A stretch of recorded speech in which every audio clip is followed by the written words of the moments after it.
Happy birthday. Whitney Young football is on the air. Hey, we're joining you from Lane Stadium, Fritz Pollard Field for, let's say it, Chicago Public League Championship. How about that? Who'd have thunk? It's been a long journey to this one, Barry. And it has been a long journey. So I'm Barry Newman, joined today by Scott Clayton and the Godfather himself, Tony McHale. We're rolling with the three-man booth, the old school Monday Night Football. We've been jockeying for who gets to be Dandy Don Meredith. I'm going to start singing midway through, so. And drinking. But that is neither one of those things you want me to do right now. So we are fired up. I'm sure all of you out there in Dolphin land and Chicago Public League land are fired up. We've got the Whitney Young Dolphins, 9-3 overall, against the Kenwood Broncos. Kenwood at 7-4, but the higher seed. So Kenwood finished second in the Chicago Public League. They lost first round, Downers Grove North, probably one of the toughest draws. I mean, 7A up and down is tough, but that was a tough draw for Kenwood. They came back, took care of Phillips last week, I think 31-6 to get into the finals. Whitney Young, if you were with us, great game against Simeon last week, 14-0 win to advance the Dolphins into the city championships for the first time ever. Say that again. For the first time ever. Hopefully the first of many to come. So Coach Dan Finger, fifth year here at Whitney Young. I think it was his 25th win last week as well. So really nice season that he's putting together. I had a chance to catch up with Coach Finger last night after practice. So let's hear what Coach Finger had to say. Coach Finger, big win last week against Simeon. I know at the end of the game I started going through all the contributions. Again, a team win up and down. Yeah, I mean, our guys played together. We're greater than the part of their part of their sums, whatever the expression is there, some of their parts, I guess. That's what it took, and that's what we talked about before the game, and it was exciting to see them be relentless in contributing in whatever their role was. We talk about being a star in your role, and it was really fun to see our guys contribute that way. Yeah, Anthony Hood, again, doing what he does this week, All-State honorable mention. We've talked about him before, but I don't think we can talk about him enough. What are your thoughts on number 3?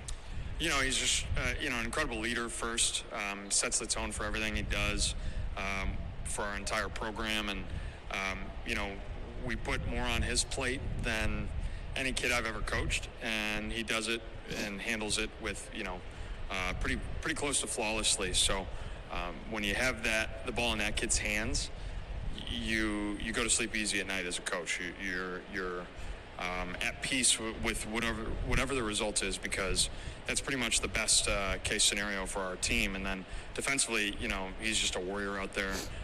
He gives so much on one side of the ball, and then just is never in the wrong spot. He's never making a mistake defensively, which is so difficult to do. You don't see it at the higher levels for a reason.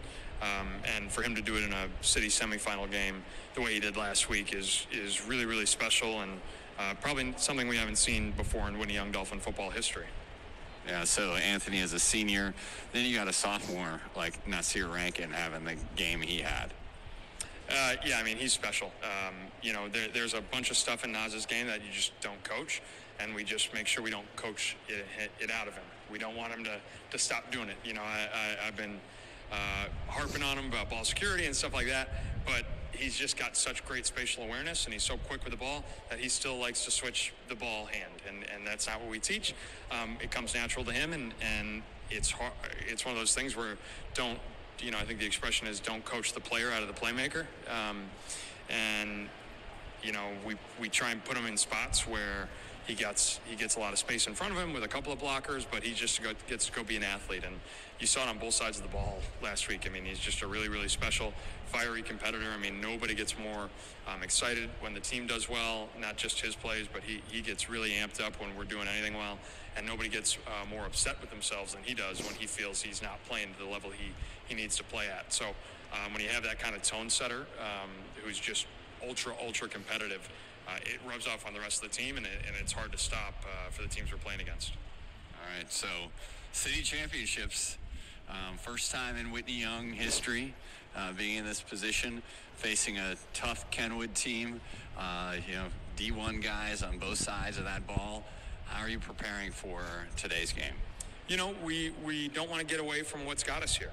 We want to trust our guys up front on both sides of the ball. We want to get the ball in the hands of our playmakers offensively. We want to be downhill. We want to control the ball. But we know a 50-50 matchup with some of those guys is going to be a big-time win for us. They've got a lot of really talented players, guys who are going to do really, really great things at the next level. So our focus is really making sure that we control what we can control. We, attack our technique. We do everything that we can do to make sure that we're putting our guys in a great position to succeed. We're not going to ask a lot of one-on-one blocks with Marquise Lightfoot. We're not going to ask a lot of one-on-one coverage against Stewart, their outstanding wide receiver, because that's just not good coaching, and that's not going to put our guys in a position to succeed. It wouldn't put anybody in high school football in a great position to succeed. I don't care who you are. So that's just kind of been our focus this week. But within that, we're not going to deviate too much from who we've been, especially the last few weeks being downhill this time of year. It's getting colder. We want to run the ball. We want to stop the run defensively. But tomorrow we are going to be a little aware of the pass, making sure that guys aren't running free behind us so that we can play, complementary football, I guess. All right, and then I'll just end. You've had a lot of fun over the entire season, the last few weeks. A couple of these trick plays coming up last week. I'm going to give you the credit for that, as I heard through my sources. You have anything up your sleeve for the game? Yep. Yeah. We've had a few in the chamber, so to speak, all year that needed some ironing out, and with the championship game tomorrow. We're going to use them if we feel they could help us, or if we feel we've got nothing to lose, we're going to call them, and they may not be perfect tomorrow, but we've got a few things ready to go, so we're excited for that too. All right, looking forward to it. Go Dolphins. Thanks, Barry. Go Dolphins. Go All Dolphins. Right. Go Dolphins. So Coach Finger, and so maybe we'll a couple tidbits in there. So one, he mentioned Anthony Hood, All-State at 7A, honorable mention. So Anthony, if you've been watching all year, you saw him at the beginning of the year as a wide receiver, where he's caught 385 yards worth of passes this year with 6 touchdowns over the course of his career. Just been a dominant wide receiver, but switched into that wildcat quarterback, and now just call it quarterback role. And looking at his numbers for the season, over 1,000 yards in total offense, 479 yards rushing. I'm sure that Joseph Clayton is okay with Anthony Hood taking the temporary leadership in the rushing category for the Dolphins. 385 yards receiving, 246 yards passing, so 13 touchdowns on the season for Anthony. 28 total career touchdowns for Anthony Hood. So the Dolphins offense comes in here averaging 24.4 points per game.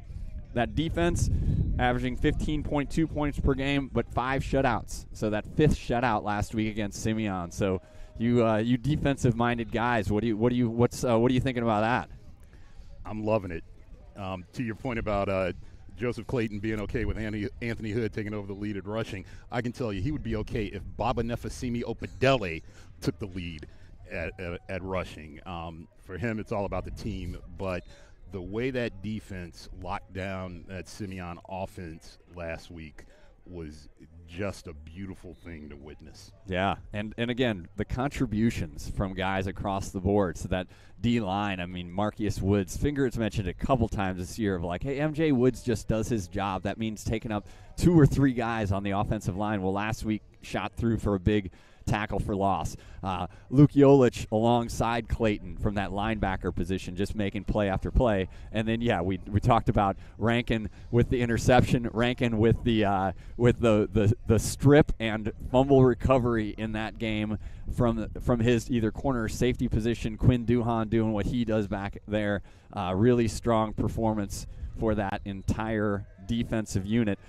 So then we face off, and Kenwood. So Kenwood comes in here averaging 34 points a game on offense, giving up 18 points per game. I mean, Kenwood plays they play a Division I college football type of schedule, right? So well, they should, because they have Division I type college athletes on this roster. They do. So again, with a 7-4 record, the losses that they have, Lincoln Way East, so arguably still in the playoffs. Still in the playoffs, one of the top 5 teams in the state. St. Rita, and so the lead there. Somebody's opponent next week. Somebody's opponent. So St. Rita beat Marist last night 24-14 so from the Catholic League side. So winner of this game not only takes home the Chicago Public League trophy to hang on the wall, but also plays in the Prep Bowl next week, Friday. So that was St. Rita. They lost in week 2, 33-20. Then a loss against Morgan Park. So if you're a Dolphin fan, you saw Morgan Park earlier this year and all the D1 talent they have.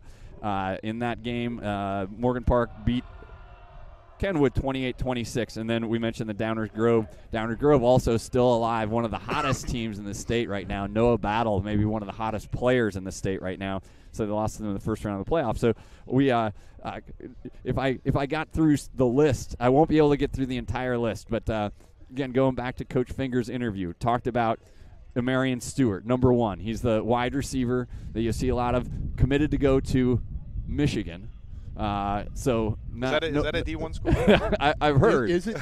Only if they can steal signs. I mean, right. if they can't steal signs, who knows? Only if their head coach is suspended for half the season. Yeah. So Amarian Stewart, wide receiver. Here were his stats. Again, we talked about Morgan Park and the speed that they put on the field that day. During that game, Amarian Stewart, 75-yard punt return for a touchdown, 80-yard kickoff return for a touchdown, 5 catches, 162 yards, and a touchdown. So that's what Amarian Stewart can do on that side of the ball. Other side of the ball, Marquise Lightfoot, edge going to the U. So they've had a few good defensive players across the years at Miami, and Marquise Lightfoot will check in right there. If I go through some of the other guys, and we'll mention it throughout the course of the game. I mean, you've got a Brian Searcy, wide receiver with a Kent State offer. DeMaje Williams has an offer to Oregon, and he had a big-time, he's a defensive back, big-time interception against Taft. Ethan Middleton is a wide receiver, also defensive back. He has D1 offers, Louisville, Syracuse, Marshall, Kent State. He's a transfer from St. Rita. Ivan Moore Jr. committed to NIU. Mako Grant is another guy I think we will see a lot of today, one of their running backs. He's got Ole Miss, Georgia Tech, Oregon, Arizona State offers. Nakari McFarland is their quarterback. You'll see a different type of quarterback than you've seen. Nakari McFarland is 6'7". So looks more like he is tall. He's lanky. 6'7", 110 pounds. Right. Yep, exactly. With the equipment on. Makes Chet Holmgren look like Mr. Universe. Yeah, I'm guessing he doesn't get too many balls batted at the line of scrimmage. You think Opadelli can bat a ball off of McFarland? Yeah, but you think those legs can withstand Clayton's shoulders? Yep, there you go. Well, we will find out. And again, a bunch of other guys. This team, Kenwood, Sinkyu Turner, head coach, in his 7th season, he's compiled a 47-23 record. Tony and I were talking before we got on air. I mean, just done a lot in building this program into what it is. So 2 years ago, they were the Chicago Public League champions and advanced to the Prep Bowl. And I think their top state, they qualified for state last year and made the quarterfinals. I think they were at 5A last 5A, I think. 5A last year. And again, some of the guys off of that team, Kavion Thunderbird, he's at Arizona State as a linebacker now. His brother is on this team as a backup quarterback. Khalil Tate was on that team, defensive back at Iowa. Logan Lester is wide receiver at Western Michigan. So a lot of things on the Kenwood side of the ball. But, again, if you've been tuning in, the Whitney Young Dolphins have had just an incredible season, something that they've built throughout the course of the year. Even, and some of the intangibles today, right? I mean, the defense, let's see what they can do against this squad. Turnover margin, I think Whitney Young's at +11 on the season. And some of that is the Nasir Rankins and the Quinn Duhans in the defensive backfield getting those interceptions, because I think they were up to 11 or 12 of those on the season. But it's also that the ball has been taken care of on the other side, right? So, you're going to see Hood at that Wildcat quarterback position.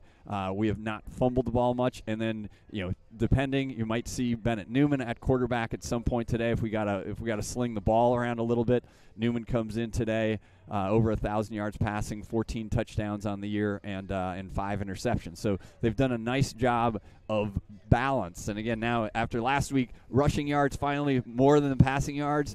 This team has shown that it can do it both ways.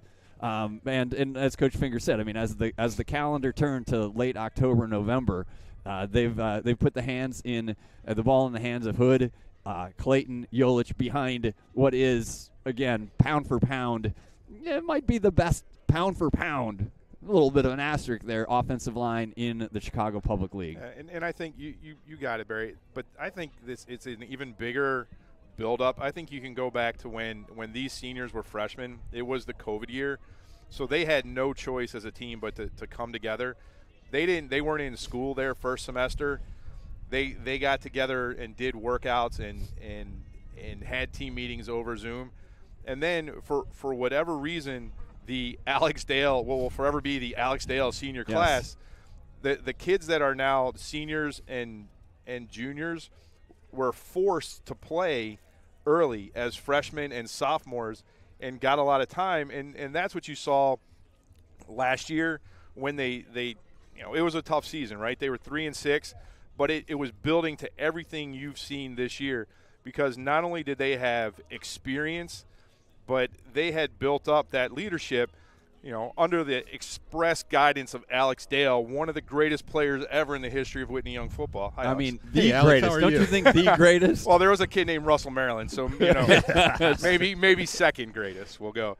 But you had these kids who had an opportunity that in a normal 4-year period they might not have had, right? Because if they come in as freshmen, there's distractions.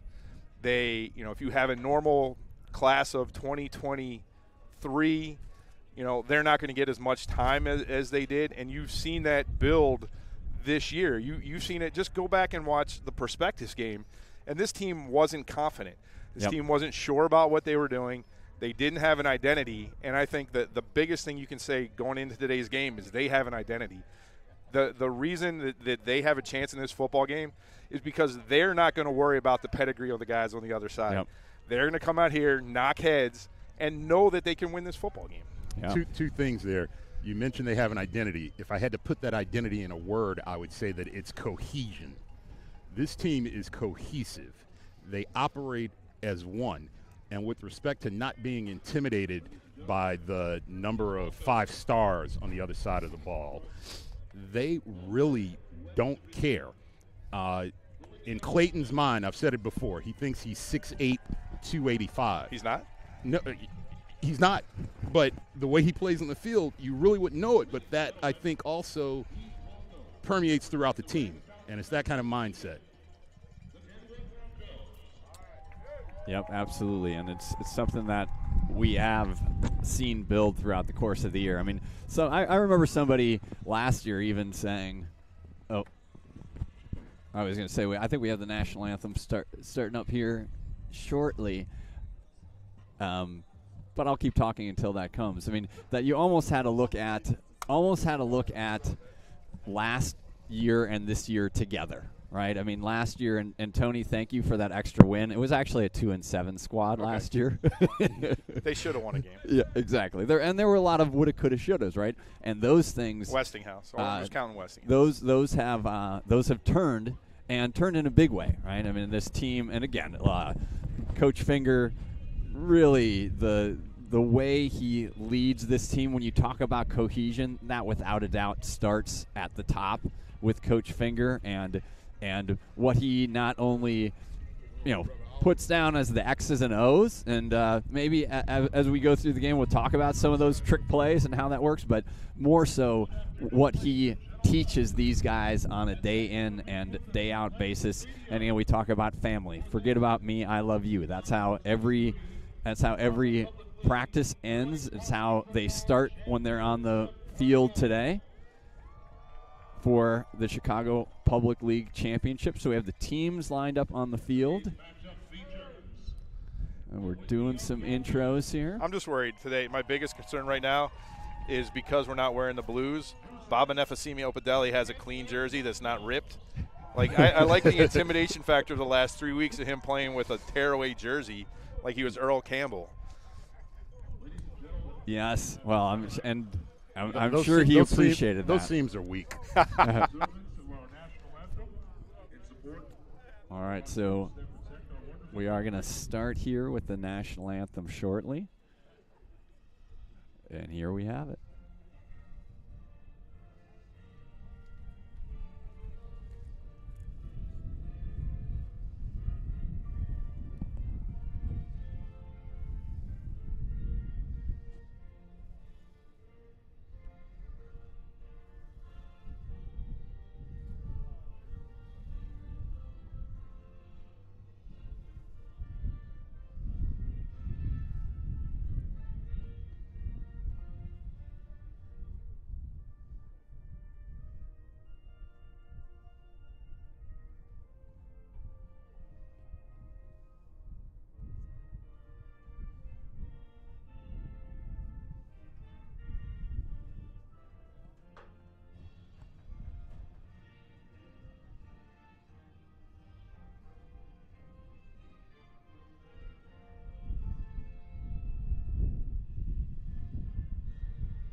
So you guys haven't gotten the cowbell national anthem yet? You haven't figured out the cowbell choir to put it along with it? Well, we build that over time. I mean, I do shout out. I don't know if you caught this yesterday, Scott, but Val Warner. I saw.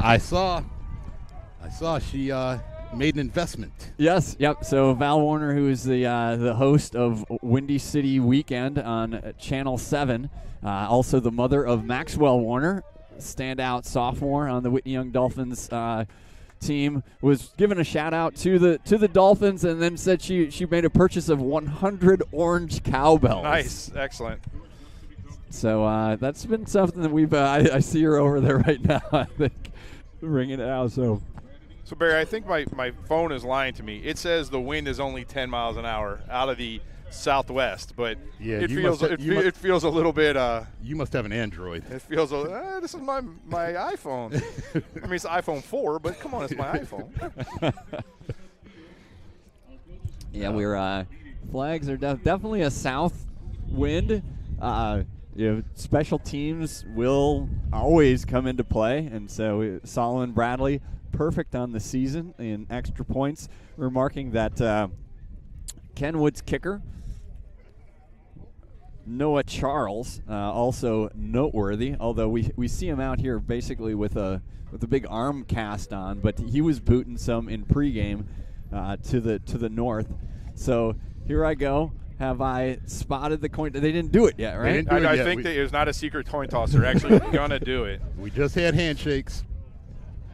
I see some familiar faces in black and white stripes.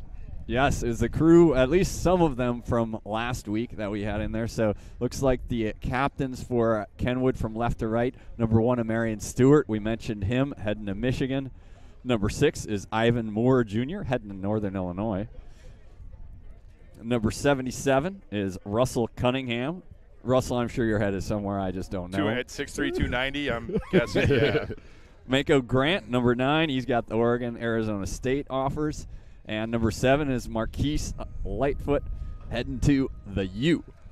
And we've got Anthony Hood and Joseph Clayton, both returning captains. Clayton, the all-time, I don't know. I don't know the stats. He's led the team with 100-plus tackles each of the last 3 seasons. So I kind of feel like I can call him the all-time leading tackler in Whitney Young history.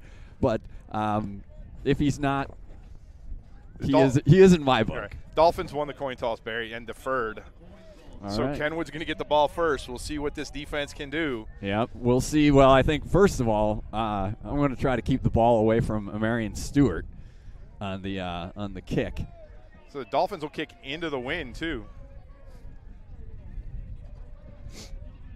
Yeah, so it'll be interesting to see what Coach Finger dials up. If they come out in a zone with the defensive backs and linebackers, or if they just try and have a cornerback over top with a safety coverage. I mean, last week, Simeon early in the game did hit on some big pass plays, and Whitney Young made some great adjustments. Yep. Yeah. So that Dwayne Brooks got out of the gate strong, and wasn't really heard from other than the catch and strip in the second half. We talked about Marion Stewart. On the other side, you're going to see Patrick Clax III, PC3, trying to get in on my BG3 nickname. But Patrick Clax, 28 catches, 557 yards, and 7 touchdowns.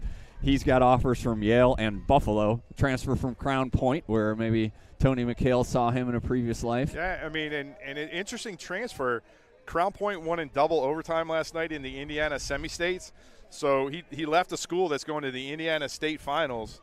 And not that transferring to Kenwood is anything, but Crown Point has a great quarterback. I'm sure he could have gotten some balls and some recognition over there. But so Barry, what's the plan here? You're obviously not kicking to number one.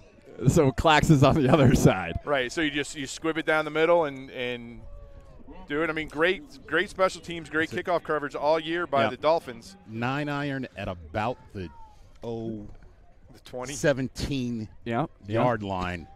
And You're going with the 9. I might even you got an approach wedge, maybe something like a little gap wedge that you want to fire out there. that might work. That might work.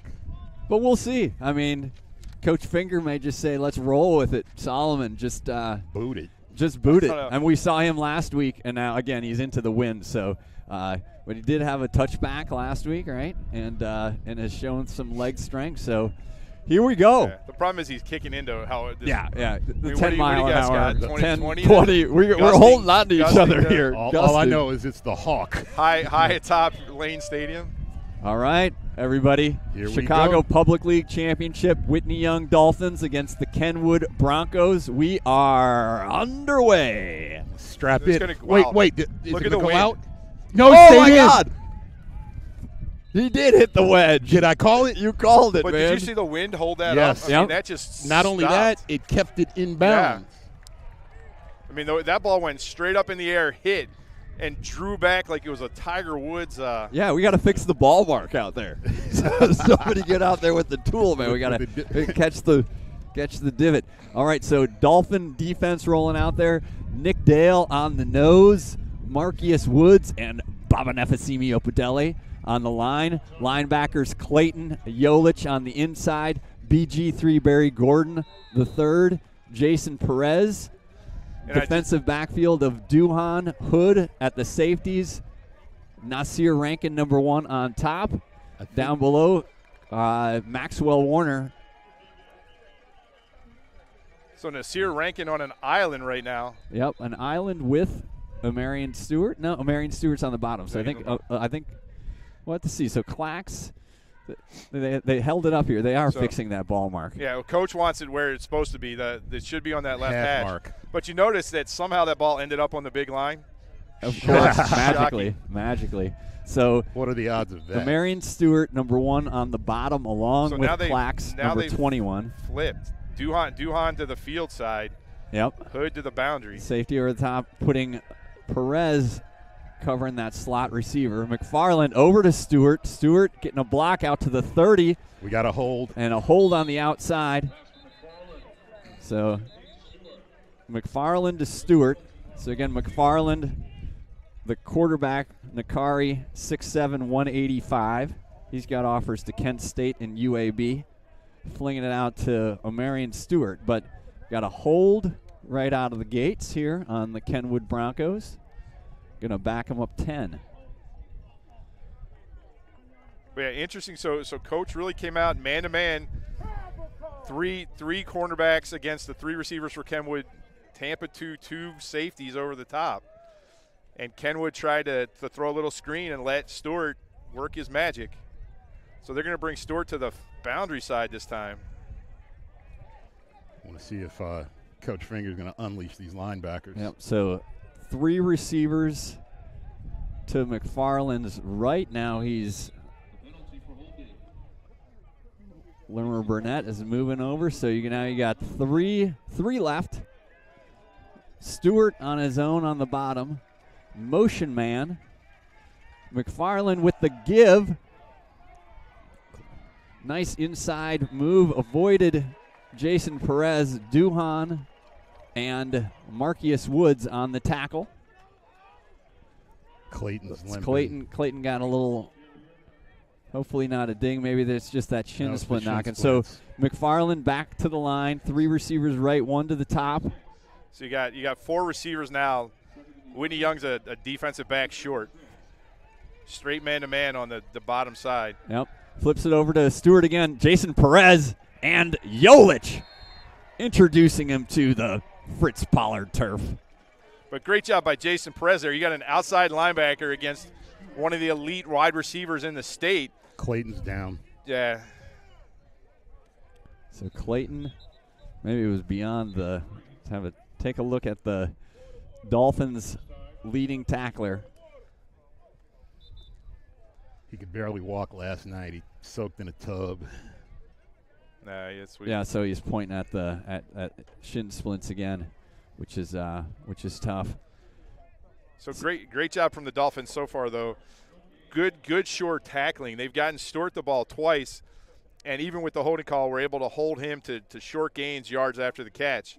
So we'll see what the Broncos want to dial up here if they want to go something a little bit deeper, just because when they came out with 3 receivers, Scott, that time, they got the Dolphins short a DB.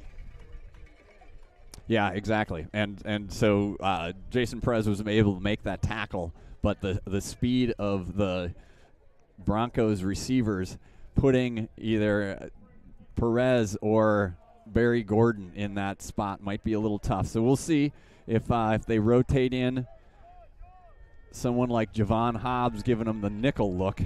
So we'll see. Looks like it's still the base defense. You got Joseph Gray, the sophomore, checking into Clayton's position. So Yolich and Gray, linebackers. McFarland under center. He's looking to his left, looking back to his right. Good pressure by Marcus Woods. Pass broken up. Maxwell Warner and Luke Yolich over on the coverage. That was great pressure. Joseph Gray came with the blitz and ate up 2 blockers. And great penetration there. The offensive line of Kenwood did not hold up against the pass rush of the Dolphins. Broncos came to the short side, didn't have a lot of room. Duhan back to receive this punt at the Dolphin 45-yard line. Good snap. Punt is away. It's a low one. Duhan going to let it go. Going to bounce dead at the big line. It'll be on the 35. How convenient. So Dolphins defense gets a 4 and out against this explosive Broncos offense on the first possession. Offense starting out, offensive line, consistent throughout the course of the year. Nick Dale, center, Baba Nefasimi Opadelli, and Juan Cepeda, the guards, and your tackles, MJ Woods and Jason Perez. Anthony Hood going to roll out here at QB. Yolich, the running back, going in the slot. Duhan to the bottom side of the screen. Looks like Nasir Rankin to the top. Yolich in motion. Hood keeping it himself. Looking for something off that right-hand side. Not much there. So Kenwood came fast off that right edge, Barry. As soon as Yolich went in motion, the cornerback and the defensive end decided they were going to blitz since there was nobody there. So that the Dolphins are going to have to do something to counteract that speed and this aggressive defense. Yep, so 7, again, Marquise Lightfoot, the edge rusher going to Miami. He is the edge rusher on the right-hand side of the Kenwood line of scrimmage. So Hood bringing Nasir Rankin in motion. Gives it to Rankin. Rankin with the corner to the 50. cuts back at the 40, out of bounds at the 35-yard line. There's a late flag out of bounds. That's going to be another 15. So Coach Finger talked on the open about the playmaker, and Rankin went from 0 to 65 in a hurry around the corner. Where's the no call? Was that just a – No, the oh, they're still talking. down. They're talking to the referee. So the ball's currently at the 35. So it's a 25-yard rush.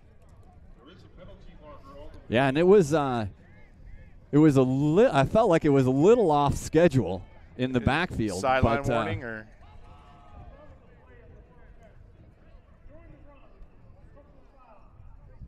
face mask against Kenwood.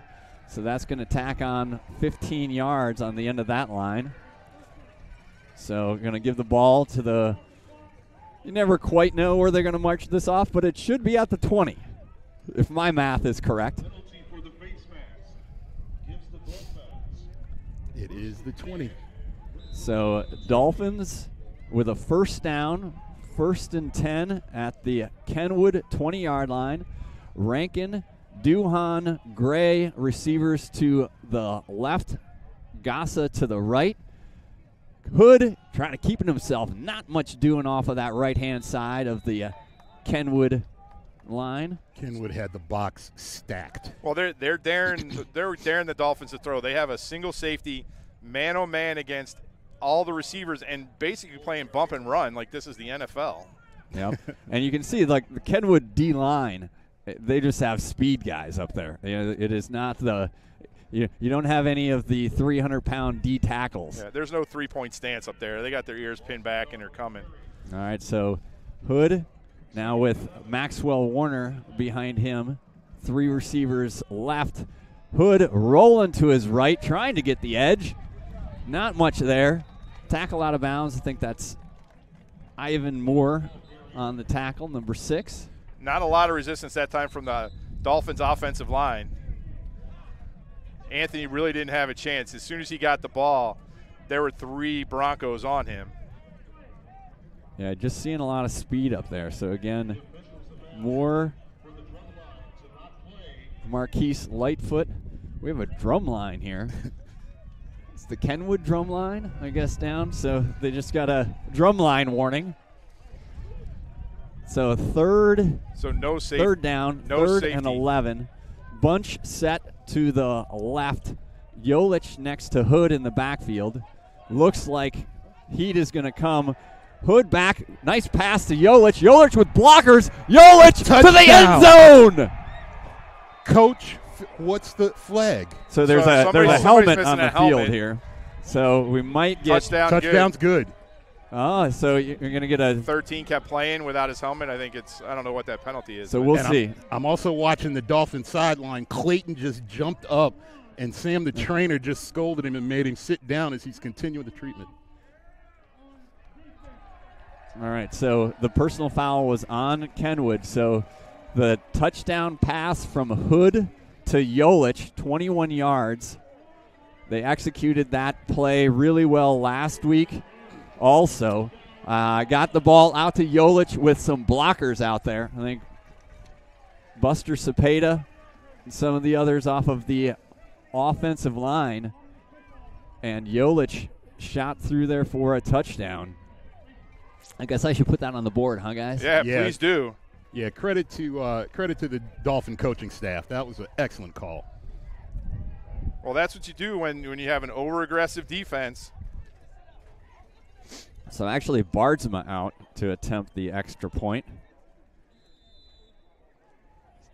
4.5-star long snapper Ben Barrett. Ooh. And the kick is no good. So off to the left. So Dolphins with a touchdown, though, on top here, 6-0 with 7:55 left in the first quarter. If you're just tuning in, Dolphins got a 3-and-out, helped out by a Kenwood holding penalty on the first offensive possession for the Broncos, and then turned around. Big play was a end around by Nasir Rankin and a face mask penalty tacked on after that, and then a 21-yard pass from Hood to Yolich for the touchdown. Not a bad start if you're a Dolphin fan. I mean, it couldn't be any better. You deferred, right? You wanted to put your defense on the field first, Scott. You got them a 3-and-out, and then you did what you do on offense. What more could you ask? Maybe the extra point? Well, he rushed it a little bit. That's, we'll build on it. So I wonder actually. Now you got the penalty on the kickoff. Yeah, penalty on the kickoff. I think that Wow. here's my guess. My guess is that Solomon Bradley got hurt maybe on that first kickoff because he is not. He did the first kickoff. Bardsma came in for the extra point and is now kicking off. So maybe we'll try to get some eyes over there to see. I mean, Bardsma has experience kicking, and he was also just about perfect on the extra on the year. I think he was 13 of 14 on extra points. So he knows what he's doing out there. Again, Clax and Marion Stewart back deep for the Kenwood Broncos. Kenwood came in averaging 35 points a game. So execute that down to the 10. Joseph Gray's just been playing incredible special teams. Gotta love that kid. Again, great coverage. You got to be worried about this speed that Kenwood has on kickoffs. So 2 great kickoffs and coverage by the Dolphins. Somebody's back. All right, Joseph Clayton checking back in the lineup. So he's got his usual walk, so that's a good sign. Yeah. That distinct gait. Did they have some of that magic spray they use in the European soccer games? With Sam, there's no telling. All right, so McFarland under center. Marion Stewart to the top with Maxwell Warner covering him. So Clax to the bottom with Rankin on him. Handoff up the middle. Nicely done. Baba Nefasimi Opadele. I did bring my bingo cards today, guys. So that's I got one in there. Just waiting for Akron. That's the one in the center. We'll get that later. He'll take care of business later. Mach 5 will do his thing. So loss of 2 on that play.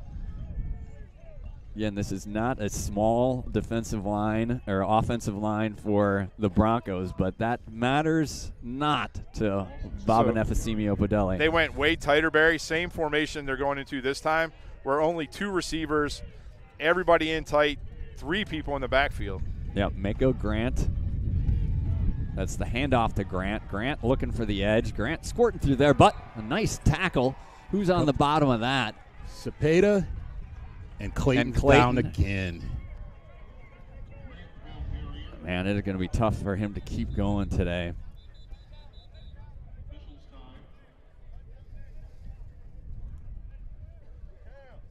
So pickup of 3 on the play by Grant, and they're checking on Clayton again. Clayton saw him limping off the practice field last night.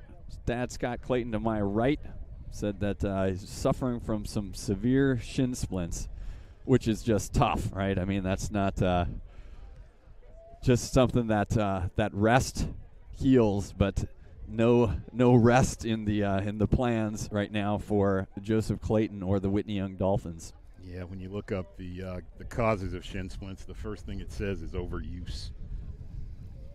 So it's kind of hard to watch. So how did you guys deal with the TV timeouts last week? How was that with the added time in with the game? Marquee Network? We are professionals. yeah, absolutely. It was almost as long as a college game. Yeah. I mean, the thing that always works is that, what I make up for in my lack of knowledge, I've got I just cover that up with stupidity. Verbosity.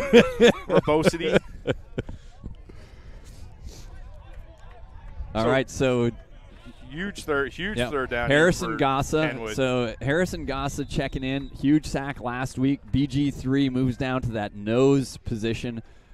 Baba Nefasimi stays in the game. So you got Jason Perez out in coverage. Yep. So the zone coverage over here. Low snap to McFarland. He picks it up. He's got a receiver. And a great tackle. Joseph Gray again, the sophomore. Gray, big-time special teams tackle. Big-time tackle on 3rd down. 4th and 5. Great speed to get out to the edge. Kenwood was trying to exploit the corners. Whitney Young so far has not let them outside at all, keeping everything inside and condensed. Quinn Duhan at the 50. Short Come on kick. up and grab that kick. Ball hits and is rolling. Dead at the 35-yard line. Maybe a little extra of the south breeze got it to the 34 there. So Dolphin defense again forces a 3-and-out for this high-powered Bronco offense. There's your drum line.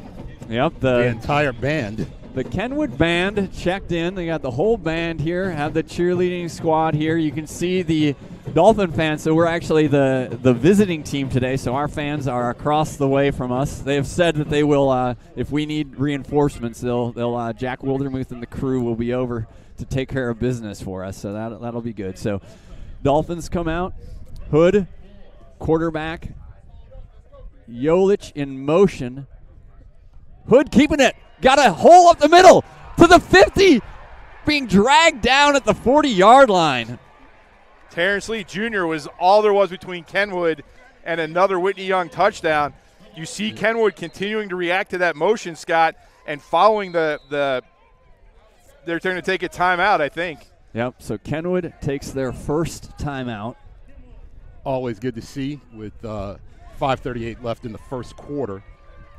So, yeah, Hood found a seam over there on that right-hand side of the offensive line where you've got Cepeda and Perez doing the dirty work. Looks like Kenwood just made a change in their D-line. They brought in some beef. Some bigger guys.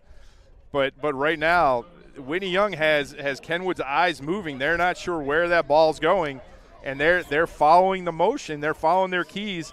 Whitney Young doing everything in a little bit of a counter motion. Yeah, so it looks like they're checking in. I think that's number 43, Caleb Lawrence, 6'2", 268. Also Jordan Hester, 6'3", 300. So, yep, they're going to change it up. Dolphins, Hood back on the attack in Bronco territory. Another 25 yards for Anthony Hood. Maxwell Warner, Hood keeping it himself, and he gets wrestled down immediately in the backfield by Marquise Lightfoot, number 7, and also number 13. I think that's Zion Sims. They're adding even more beef now to that line. Well, they're Yep. swapping in beef. one side for the other. Yep, so Sean Mitchell checks in, 6'6", 320 pounds of man. So it's nice when you're 17 years old and weighing 320 pounds. Thrill DeMille, Gray, and Duhan on the left. Hood with the keeper up the middle. Tackled by Ivan Moore. So Hood gets. They're just daring Whitney Young to throw this football again, though. They have the single safety. All the D-backs are, at the line of scrimmage. Any kind of play action is going to set somebody loose over the top. So Maxwell Warner checking in at running back. You got Gray in there. See if you can send Nasir out in a pattern. He's going to come out in the slot to the left. So you got Thrill DeMille and Gassa to the top side. Nasir Rankin and Gray. Hood rolling to his right with some blockers. Tackled from behind by Lightfoot. Great job by Warner, though, Barry, out on that edge. Got a big block and sprung Anthony for what he picked up. So you make it fourth and manageable now. Yep, fourth and manageable. And this is one I think you're just going to, the way the defense is played. You never know. What do you think? Is this a Riverboat Dan moment here? Well, Riverboat Dan finger? I think you have to. You know it is. Yeah, I'm just saying what we'll see out of the playbook here. I know they were going to be going for it. Not even going to try to guess. 3 receivers bunched to the top side. Thrill DeMille on the bottom. Hood trying to get a hard count to Hood. He's met immediately, but Hood looking deep. He's going to overthrow his receiver. So Gossa was down on the side. Gossa stopped. I think Anthony expected him to continue running because you had 2 Dolphin receivers and only 1 Kenwood defender. So Kenwood will take over after that incomplete pass. Dolphins again, nice run by Anthony Hood. Just got dragged down on that. That was almost another 6 for the Dolphins. Marquise Lightfoot came off a little gimpy, immediately went to the bench. So McFarland at QB. Bunch set to the right. Looks like they just keep getting tighter and tighter. Yeah, exactly. Tighter 2 receivers and an H-back with a running back behind McFarland. Marion Stewart with the ball in motion, trying to get the edge. Nasir Rankin bringing down the 4-star Michigan commit, Marion Stewart. For what looks like a 5-yard TFL. Yeah, Nasir saw that all the way. There was no blocker on that side. Just shed his guy immediately. Yeah. Got one-on-one in space with Marion Stewart. Took care of business. So they've lost on their first play of each drive. They've lost yardage. They lost a holding penalty on the first drive. They lost 2 yards on the first play on the second drive, and then that play. So they're putting themselves behind the sticks every drive. 2 running backs, handoff to Grant. Grant wrapped up, brought down. I'm going to say that's Joseph Gray. Joseph Gray jumping in the lineup. If you're just checking in, Joseph Clayton, we've seen him, but he's dinged up with some shin splints. So Gray has made a couple plays from that inside linebacker position. So now on 3rd and long, 3rd and 10, Gossa, BG3 checking in on the defensive line. Dolphins just swapping one Joe for another. Not missing a beat. So you've got Javon Hobbs. So they rotate Rankin back to the deep safety. So Rankin playing a single high safety. Well, it's a cover 3 probably. Yeah. Cover 3 with Hood and Duhan back in safety positions. Flipped over and knocked down Harrison Gossa. So there's your answer whether he gets any balls knocked down at the line of scrimmage. So Gossa got in. Again, the blockers, the offensive line for Kenwood kind of hit and release. So Gossa was standing there. Great job. Didn't think he could get in. Just got his hands up. 3rd straight 3 and out for the Broncos. What's going on right now? What's going on Cohesion. Is that Dolphins defense. And lots of different guys coming up with plays. Even if they complete that, it was well covered on the backside. So Duhan, let's see if we can get a punt return here. I'm getting a little bit it's almost like he's under instructions not to catch the ball. I think that's right. So ball rolls dead at the 31-yard line. Actually, the Dolphins only have 1 punt return all year from Anthony Hood. Yep. So again, great play by Harrison Gossa. Harrison had the touchdown catch last week and then a big-time sack on the Simeon's last possession and comes up with that PBU. So, yeah, we were talking about can a 6'7" quarterback get a ball batted at the line of scrimmage? And I guess if your name is Harrison Gossa and you're 6'5", and you've got a wingspan like that you can actually be the answer to that question. Hood, Nasir Rankin. Nasir looking for the corner and dragged down before he could get it. That's number 13 Zion Sims. Sims' helmet comes off, so he'll check out. That's the second time, yeah, man. Tighten up that chin strap. Strap it on, baby. Come on. Yeah, so, the Broncos read that right off the bat. The safety moved up. Well, and you do that, Scott, so then you can counter him next time, have Nasir go in motion and have Anthony come back around to the left. 1 minute left here in the first quarter. Dolphins leading 6-0 in the Chicago Public League Championship game. Hood quarterback, Rankin in motion. Hood tried to keep it himself and wrestled down immediately by number 52. 52, Ronye Holmes, I do believe. So that'll bring up 3rd and long. 3rd and a whole bunch here. Dolphins need to get across the 41-yard line, across their 41. I think here you're let the clock run out, so if you do have to punt, I mean, you'll be punting with the wind behind you. As you say that, the wind dies down. Yeah. To almost nothing. So Maxwell Warner, and that will be the end of the first quarter.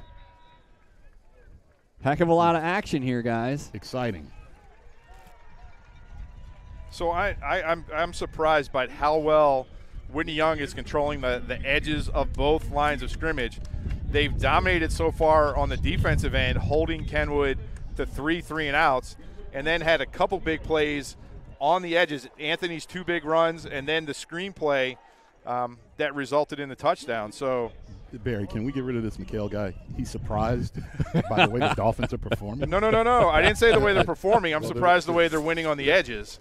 Even still, he's surprised that the Dolphins are winning. No, I didn't say winning. No, winning on the edges. I didn't say winning. Winning on the edges. Winning on the edges. Okay, still. If you had asked me, I would have thought that the way they were going to win this football game was up the middle. That you're gonna isolate 7, right? You got your D1 guy on the edge. You block him, let him come upfield and run up the middle. They've gone about it differently than I thought they would, and taking it to the outside. Coach Finger has always said kids come to Whitney Young because they love a challenge, whether it's in the classroom or on the field. And these Dolphin football players are definitely living up to that. Absolutely. All right, so ball at the 27-yard line.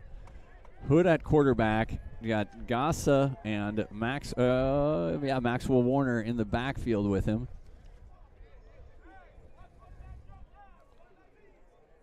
Chicago Public League officials on the field. Now off the field.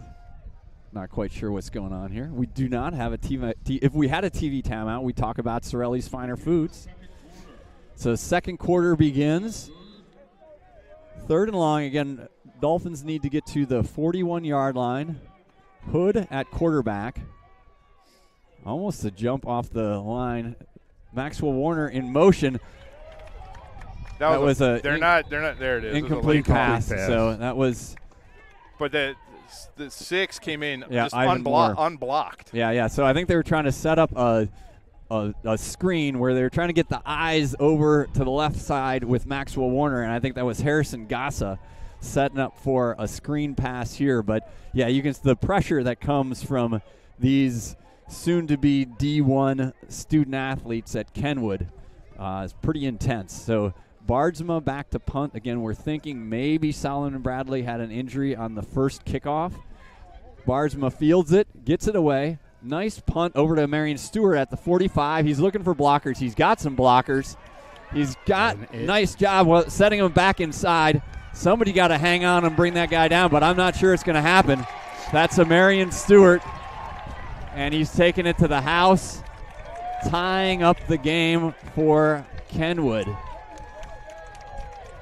Looking around, hoping I'd see some yellow laundry on the field, but none to be there. So that's the kind of talent. So Stewart had scored a touchdown on a punt return and a kickoff return and a pass reception in the Kenwood game against Morgan Park, and he takes a kickoff back for a touchdown here early in the second quarter,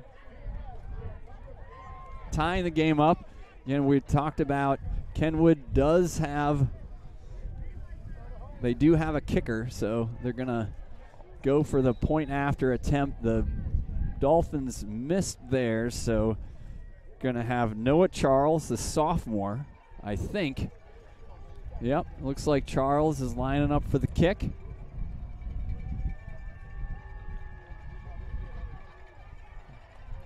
It's a pretty long. Snap, down, kick is up, and kick is good. So Kenwood goes on top, 7-6 on the punt return for touchdown by Marion Stewart.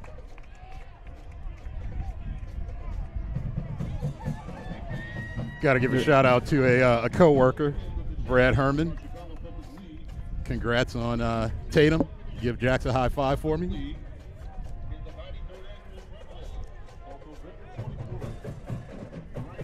So now it's a matter of the Dolphins responding, right? I mean, they were maybe not by the three guys in this booth right now, but probably by a lot of the rest of the Chicago Public League underdogs coming into this game.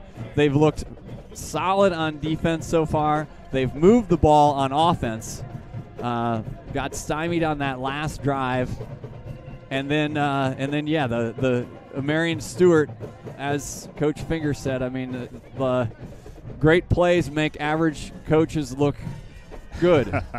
And nothing against you, Coach Q Turner. You're a great coach, but that's not, they set up the wall to the right, and Stewart got it clean. A couple guys had opportunities, but again, he's a D1 talent, and he showed it on that possession. So does that just inspire Nasir Rankin to get this kickoff and reciprocate? Yep. So Rankin and Hood are deep, and I think this is where you have to, respond with a play of your own on special teams. That's heading Nasir Rankin's way at the 15 to the 20. Trying to get outside. Tackled there by you could tell he wanted it. Mako Grant. Yeah, absolutely. He could have just kept going here, taking his 3 or 4, but he was looking for the answer to that, the response to the Marion Stewart play. Just couldn't keep his balance as he spun. He had the edge on the other side. Everybody had come to this near sideline. I thought he had a seam. If he had, like he normally does, just put that foot in the ground and accelerate it, who knows, he might still be running.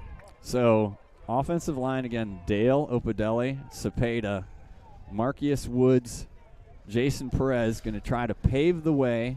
Anthony Hood at quarterback, Maxwell Warner next to him. 2 receivers to the top and bottom. There's Hood looking to pass. Hood throwing it out, going to be intercepted and out of bounds. Intercepted by Demaje Williams. We got a flag and a hat. We got a flag and a hat. So holding on the Dolphins before the pass, and I'm not sure what the hat is.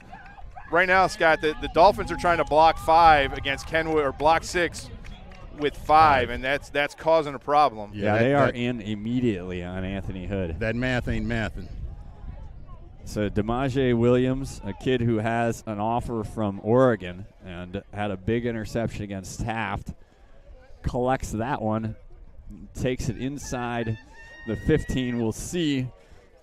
We have an awfully intense conversation going on between the officials. Yeah, I wonder what would have happened if he saw another penalty. What was he going to throw then? He's got his beanbag. He still has his beanbag. Because the last thing I want to see is him undressed.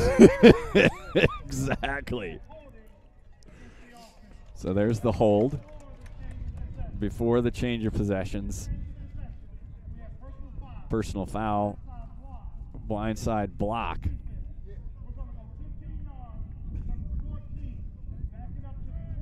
Okay, so he messed up where he said, yeah. Point, right. So the blindside block was against Kenwood on the return. So Kenwood's going to take over. Kenwood going to take over inside Dolphins territory. Looks like D-line Boubacar Berry checking in. So going with a little more size up front. Berry, Opadelli, Harrison Gassa.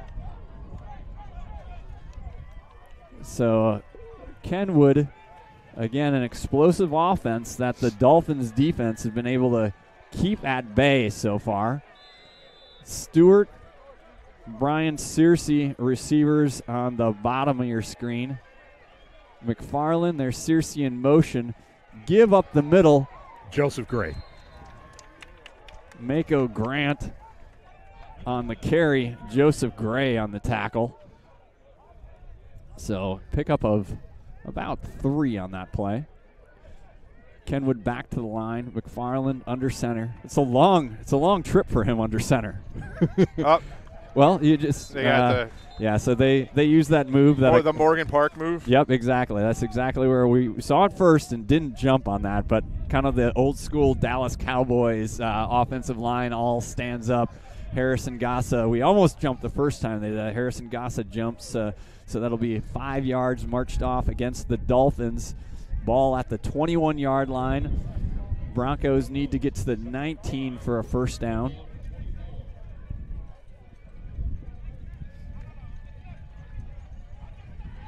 So Mako Grant, the running back, up back, number 19, Javon Anderson. McFarland at quarterback. He's got Clax and Stewart as his wide receivers. There's Grant up the middle for the first down. Joseph Gray on the tackle. We got a flag. Flag coming in late. It's got to be a late holding call, right? I would think so from that side. Gray tackled him low, so yeah. You wouldn't think it was a face mask. Got a hold. The field judge calls a hold. So that'll put it back down at 22. The Kenwood fans disagree adamantly with that call. They did. So, yeah, we said. So, again, I'm taking a second here. Looks like we've got a nice showing of Whitney Young students this afternoon. Parents out in force here. Chicago Public League Championship game. Marcus Woods checking back in for Boubacar Berry. So 7-6. So you're going to put the ball on the 31. Kenwood scoring on a Marion Stewart punt return. Dolphins were on the board with a Hood to Yolich pass, something very similar to last week where they picked up a big-time first down on a fourth down conversion. Has us at 7-6. 10-16 left here in the first half. So, Scott, are you surprised they haven't tried to throw the ball downfield yet? Actually, no. The Dolphins' D-line is getting penetration. So now we see McFarland going deep, dialing one up. Great coverage by Akron. Quinn Duhan. There you go. Mach 5. Mach 5 all over Lemmer Burnett out there. So is that a twofer? Do you get a spot I get both. I get the center square, and then I get a wild card. A wild card with Mach 5? You probably shouldn't have. I mean, I'm not even quite sure. Well, you knew it was coming. Yeah. I don't know if that was deserved on that one, though. Yeah, I think all the folks in Akron are saying, wait till he pounds somebody into the turf. Wait till he returns a punt for a touchdown. Exactly. So another key third down here, Barry. Yep, Clax to the top side, Stewart to the far bottom. Duhan's way off in the slot. McFarland back to pass, looking Stewart's way. Opadele pursuing. The ball. Strips the ball. Ball on the ground. Out of bounds. I couldn't see his eyes, but that's what he wanted. I could almost hear him giggling all the way up here. McFarland had that ball out like a loaf of bread, and Opadele was hungry. Just great pursuit that time. Yeah, we didn't feed him enough at breakfast. Just the ball got caught up between the two of them and rolled out of bounds, so it's going to be fourth down for Kenwood. Great job of collapsing the pocket. You don't want to talk about Baba catching up with that long strider? I mean, that was some speed right there, right? Those legs were moving, man. Well, we've seen that speed this year. I mean, I remember him shooting out a cannon at Taft for a sack. So fourth down play here. Ball at the 31-yard line.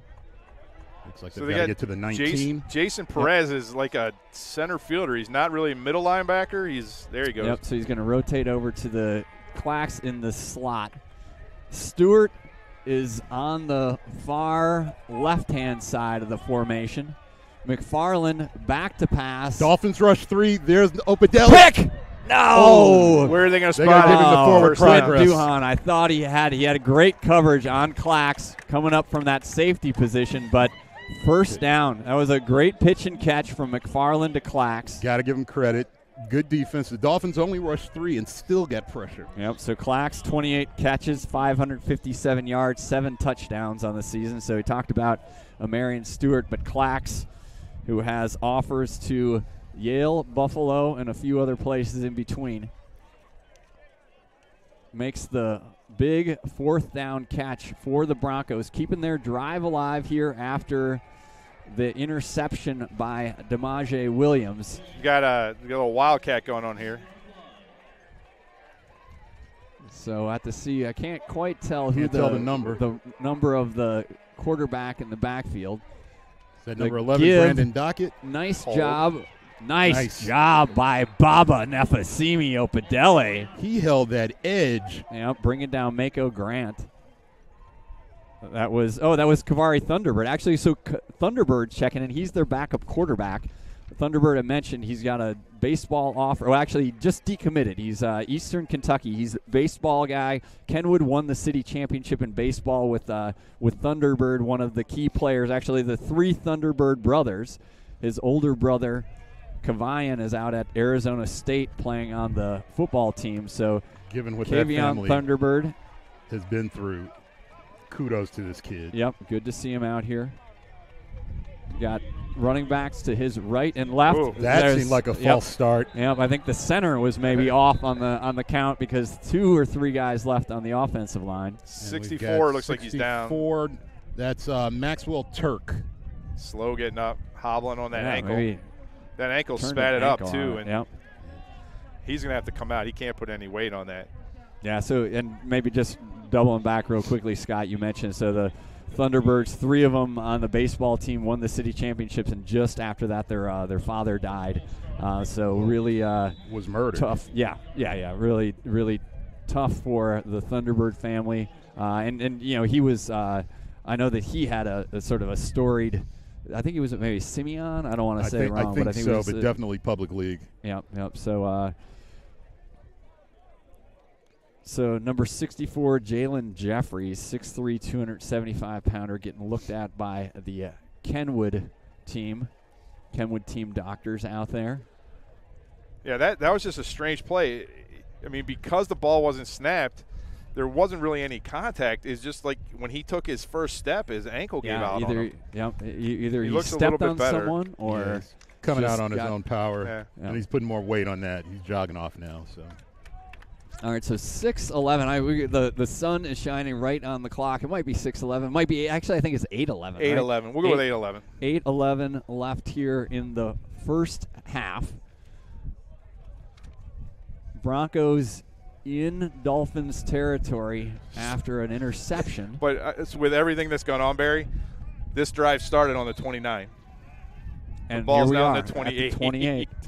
Yeah, So after they had returned the interception, then had a unsportsmanlike conduct call that backed it up. This is the 7th play of the drive, not including the 2 penalties. So McFarland checking back in at quarterback. He's got Stewart on the bottom of your screen, Clacks to the top of your screen. He's got 3 guys in the backfield with him. He's looking Stewart's way. He's throwing Stewart's way, and Stewart gets a foot down for a touchdown. Great. Anthony Hood had great coverage, and you just saw as Anthony turned to find the ball, you saw that separation. We got a flag on the play. Though. Holding. Illegal man downfield. That would be. The line of scrimmage was the 23, so that's right at the line of scrimmage. Conversation. Oh, now we got another flag. Coach Turner not happy.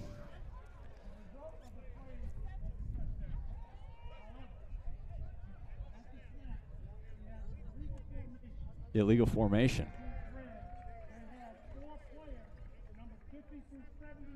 Yeah.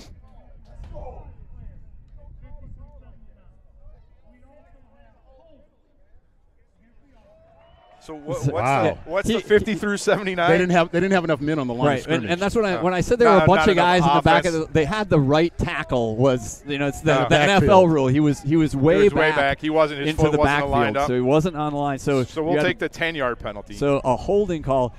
This guy always says things weird because he says the result of the play. The result of the play was not a touchdown because the result of the play was a hold, and Kenwood going to get backed up. Again, we have to remember that we are in the middle of the Kenwood section here, but they can't hear what we're saying. I live near Kenwood. I know most of these folks, so all right, bring it. So you're the lead? All right, I'm the lead. I'm going to be right behind you. So four penalties on this drive, 6 plays that counted, and right now Kenwood's gone back 4 yards. So McFarland, I think he's got Grant next to him.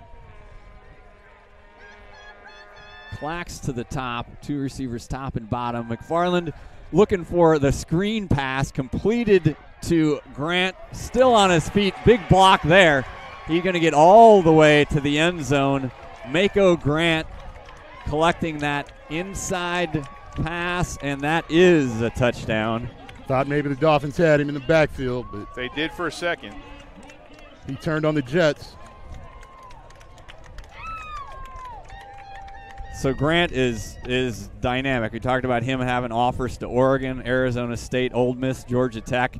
On the season, 482 yards rushing, 9.8 yards per rush. So definitely some speed there. He showed it.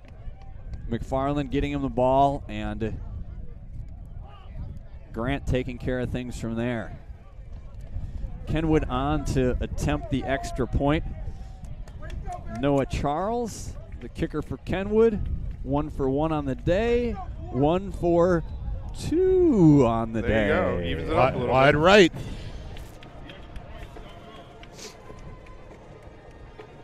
All right, so the Dolphins have a chance for 2 for 1 here because they'll get the ball to start the second half. They got 7 minutes and 24 seconds to make something happen. Between the punt return and that drive, they haven't had the ball for about 5 minutes. Not sure why the white hat is hugging Coach Turner right now. That's not really a great look when your head referee is hugging the head coach of the other team. That was extremely odd. Especially when the referee looks like that. Well, sorry I had to call holding, but, you guys scored anyway.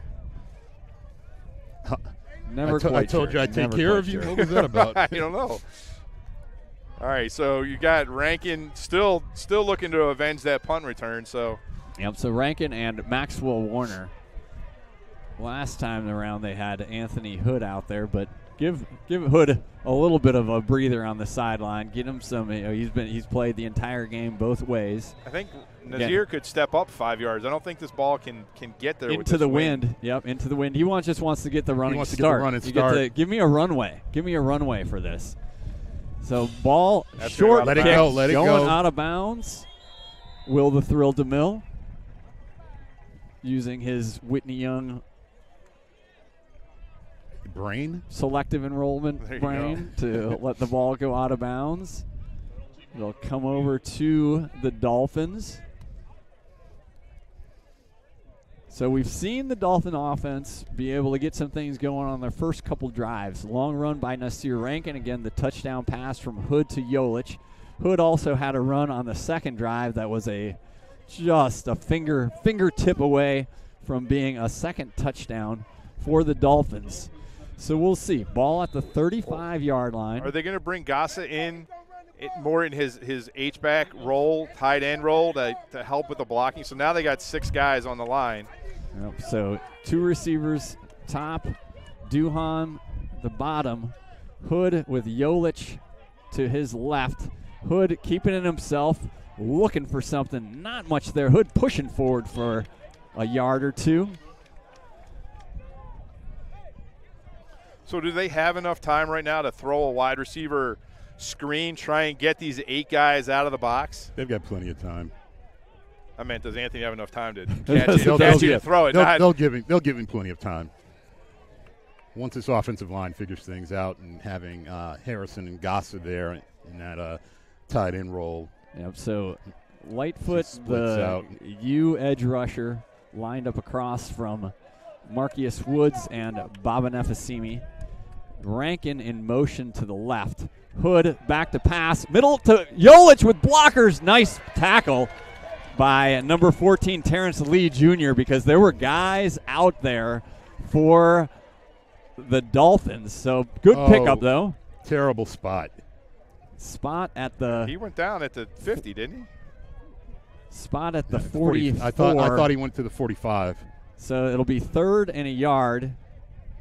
Maxwell Warner checking in. So second nice screen pass completion. And it's the one thing you can get. Good. Looks like Kenwood's going to take their second timeout here. So one thing you can get with with those guys with their ears pinned back on these things is screen pass sometimes can work out for you. So can a hard count. See if. So Scott, do they try the edge here? If they don't hard count, do they try the edge or do they try the middle or a little tush push? A bro push. I think a tush push will work. The bro push. A little rugby play. I mean, it's been tough to stop. It's they got number 50. Is the nose tackle. So he's going. What do you got on him, Barry? 280. Number 50. Sean Mitchell, 6'6", 320. 320. Well, 40 more. 40, Well, what's 40 pounds? Nick Dale's got that, right? It's just a small child. Yeah, but number What 43, Caleb Lawrence.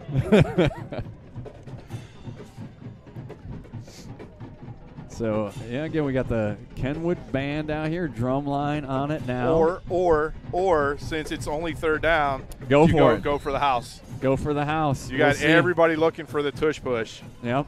They are stacking it up. So 3 receivers to the band, top yeah. side. They going after the band. going after Yeah. the band. Here Yep. you get Coach Turner He's getting again. him out there. Yep. Hug this out.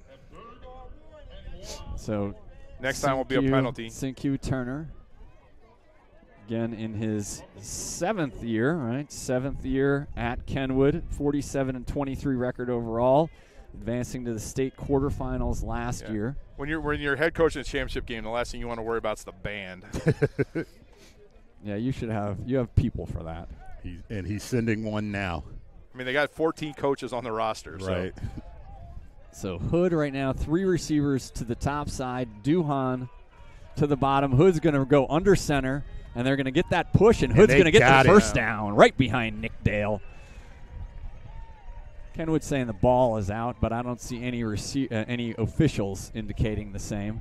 Official indicating first down. Yep. So I saw that play. End of practice last night. Had all the quarterbacks running start in that spread formation, and then get under center and give Nick a friendly tap and go. So first down for the Dolphins. Ball at the 45-yard line.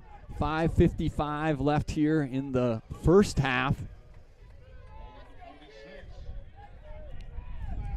Broncos on top 13-6 in this Chicago Public League championship game. So off the line a little bit this time.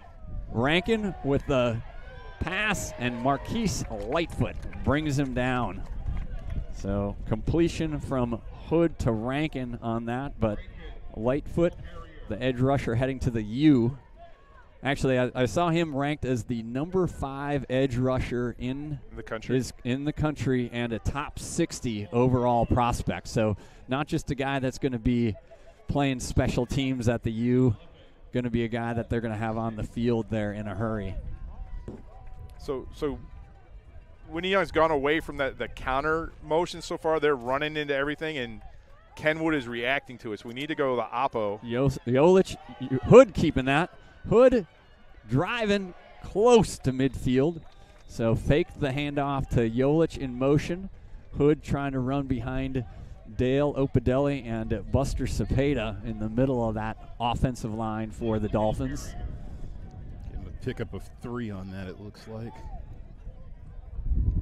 So third down. They need to get across the 45-yard line for a first down. So ball spotted on the 51-yard line. If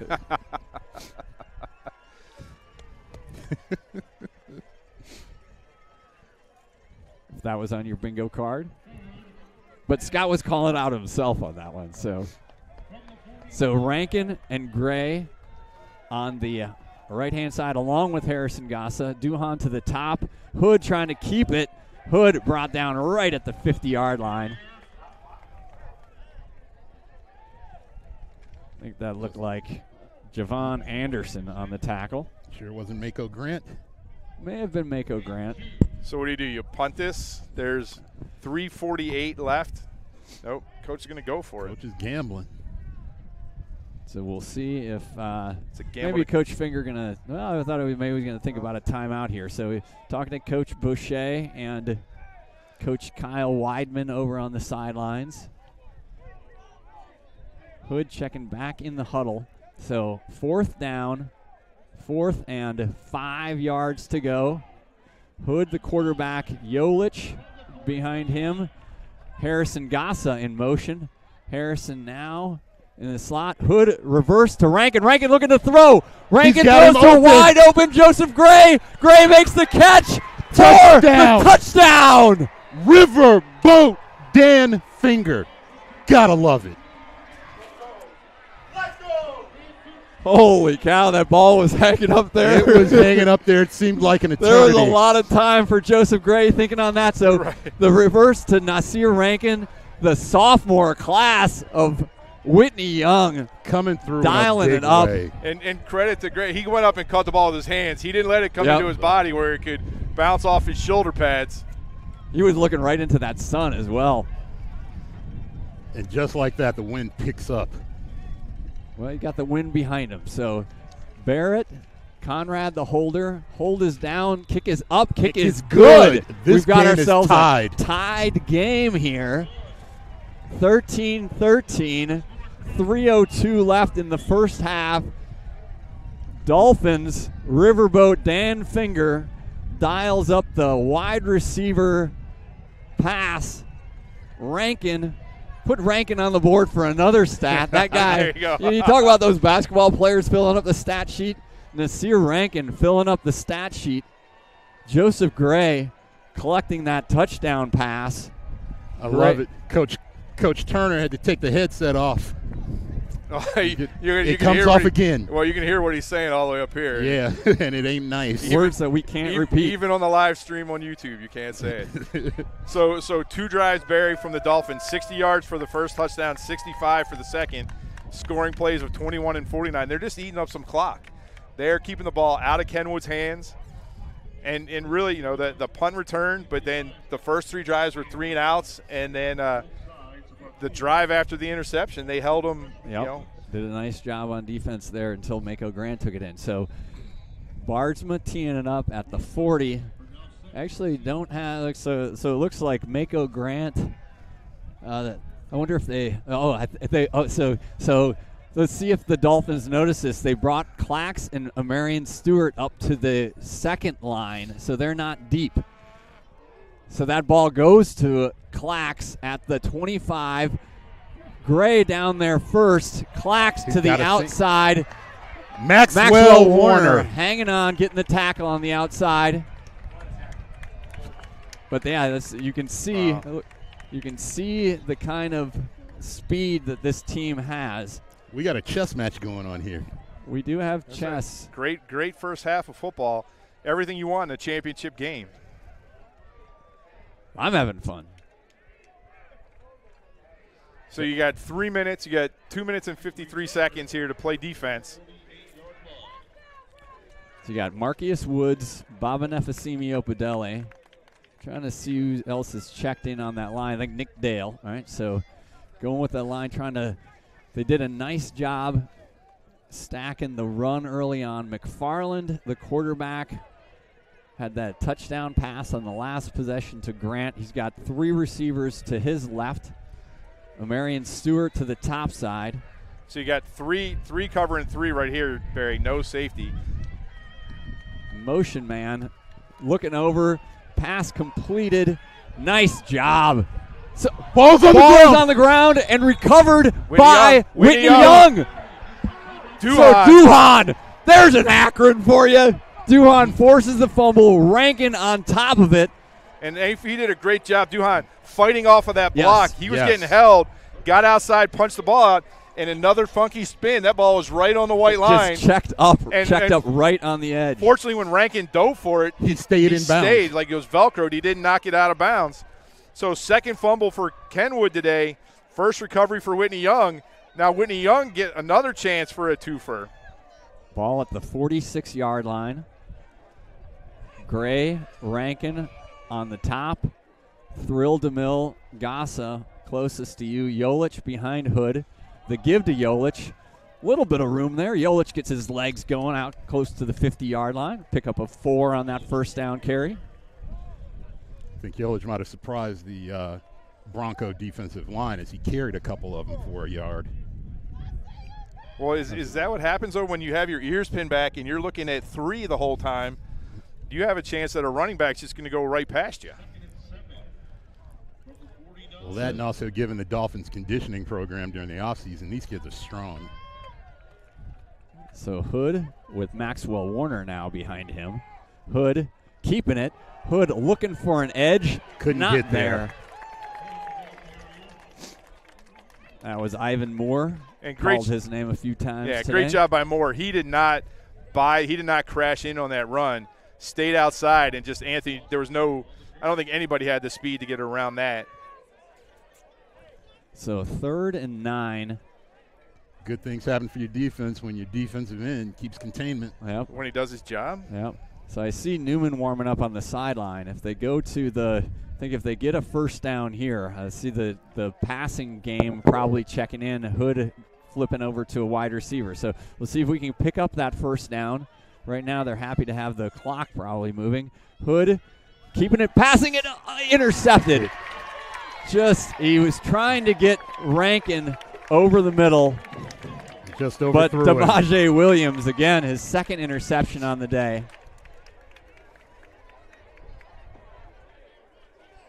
So yeah, trying to get Kenwood off balance. I mean, I think it just Hood just tried to flip it out there. I think he just sailed on him a little Yep. bit. It's that wind. It's that 10 to 20 mile an hour gusts. So we'll see here. 1:16 left in the first half.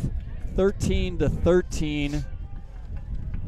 D-line, Opadelli, Dale, Marcius Woods, BG3 Barry Gordon, and Jason Perez as the outside backers. Again, Gray in the middle with Clayton out. That's a give to Grant.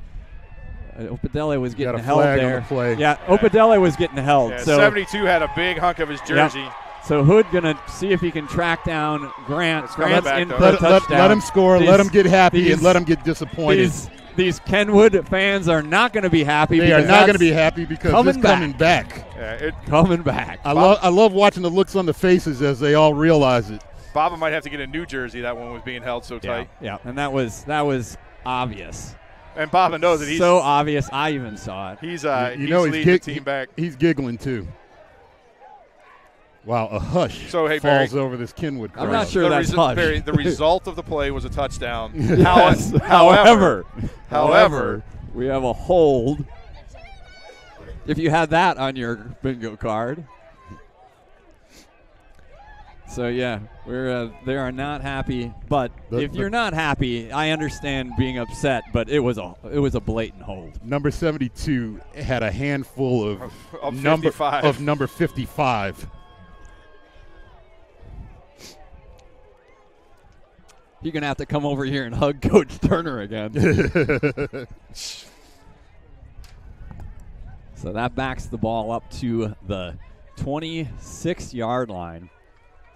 Again, Opadelli has been doing a nice job of applying pressure. And so when you have that kind of action going on, you force that kind of call. Not including the kick out of bounds. That's the 7th penalty against Kenwood.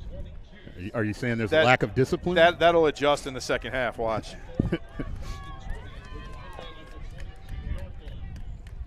So Dolphins going speed on the D-line. So Harrison Gassa, BG3, Opadelli. This is their package with Rankin as the safety. So like a cover 3 with Hood, Duhan, Rankin as safeties. Kenwood's got 2 receivers to the top and the bottom.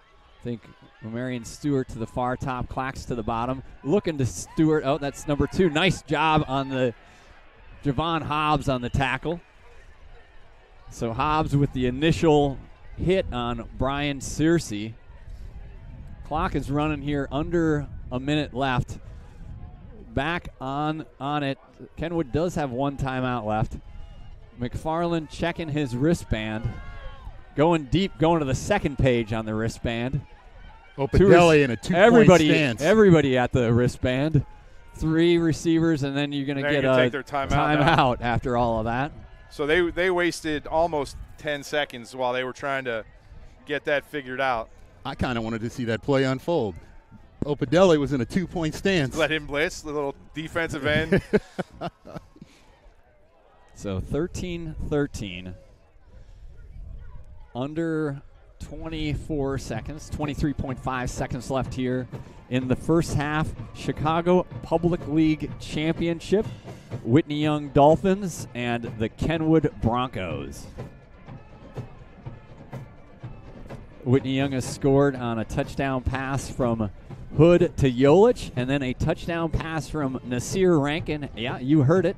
Nasir Rankin to Joseph Gray. Kenwood has scored on a punt return from Michigan commit Marion Stewart, and a pass from McFarland to Mako Grant. Each team 1 for 2 on point after touchdowns. So here we go, second and long. 23.5 seconds left. McFarland, the quarterback, he's got trips to his right, inside handoff. Perez with the tackle out to the 50-yard line. So 72 just landed on Gray. Gray's a little slow getting up. That was he got out and just. Yep, pancaked him in the middle. So Hood is down now. So Hood down on the field after that tackle. Hood on the backside of that play. So I'm just going to say I'm hoping this is lobster. Yeah, me too. So Coach Finger coming out. Also have Sam the trainer. So 13.8 seconds left here. Hood from the safety position was in on that tackle along with Jason Perez. Coach Finger's walking away. So 13-13. Antonio Rico Delisandra coming into the game. Yeah, probably. You want to get all your basketball guys here because without any timeouts left, Kenwood might be in a position where they're trying to throw some things deep. Oh, they're definitely trying to air it out. Into the wind. So McFarland, 6'7". We were watching him warm up. He can throw a nice deep ball. So they're looking upper body on Hood.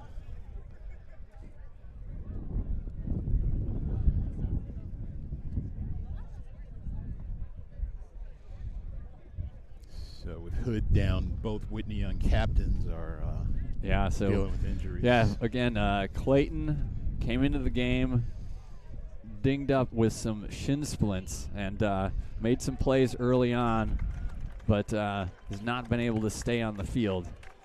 Not quite sure that much you can do for that. So Hood is up. Trainer's taking a look at him there. Coach Finger huddling back with the defense. So Barry, can Kenwood throw? Are they fast enough to throw something over the middle, get a first down, clock it, and get a play? Can they run something to the 30-yard line? I don't think so.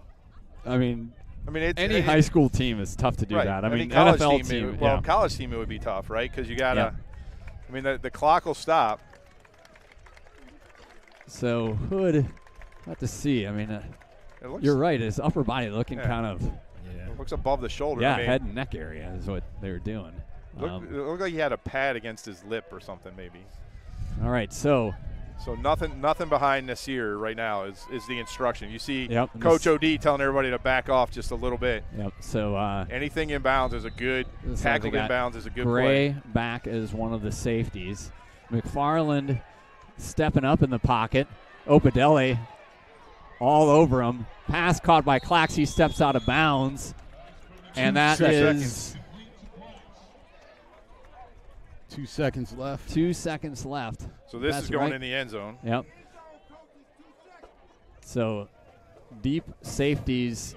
Gray rotates back into a safety position. So now tackling is important because they're going to look for Stewart, get something, and let him work his magic. Yep, you don't have to throw it. With the way we've seen this team and the electric athletes they have, you don't have to necessarily put it in the end zone. So McFarland Stewart is at the top of the formation. So Rankin shaded toward the near side. The other receiver to the top. Clacks far on the False left start. side. Two False start. 2 left early. So there's your 8th penalty in the first half. No, Dolphins called a timeout. Or still their 7th penalty, and the Dolphins call a timeout because Coach Finger. 2 did leave early. I think I'm not quite sure they were going to call it, but he thought he was getting the ball, but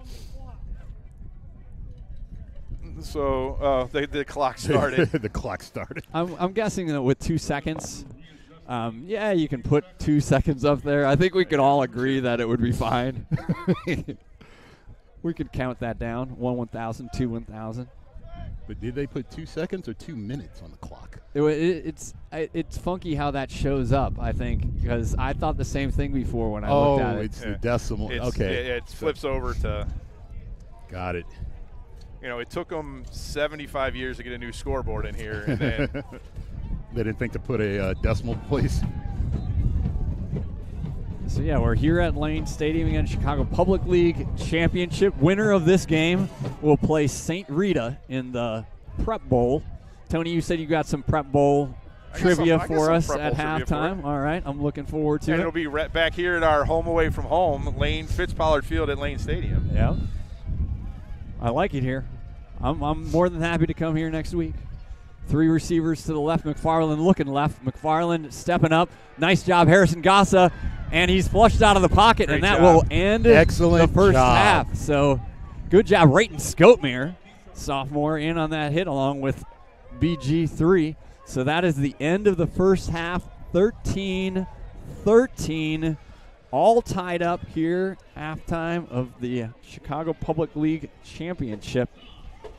So before you get to your Prep Bowl trivia, I'm gonna hit us with some Whitney Young sports action. So as we talk about Nasir Rankin and Rico Antonio D'Alessandro and Javon Hobbs, all those guys soon. We hope not for another week and a day, but the boys basketball team ranking just came out. Whitney Young ranked number 6 in the Chicagoland area. Dolphins don't have a ton of varsity experience returning, but the talent level is high as any team in the state.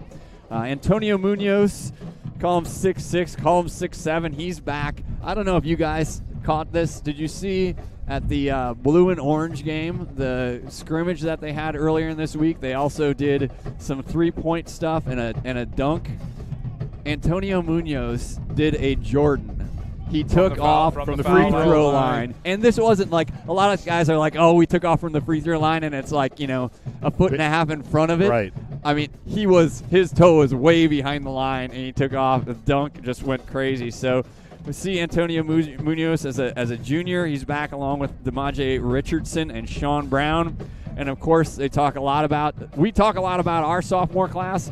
Their sophomore class is a lot like our sophomore class because it's featuring Nasir Rankin, Rico Antonio D'Alessandro, but then also Marquise Clark, Quiz the Beast, highly rated guard on that team, Riken Wu and Patrick Irvin. So their first game is on Monday against Lamphere in the Crosstown Classic, and then they will go to the Fred Van Vliet Classic, that's hard to say, on November 21st and 22nd. I've got one for you.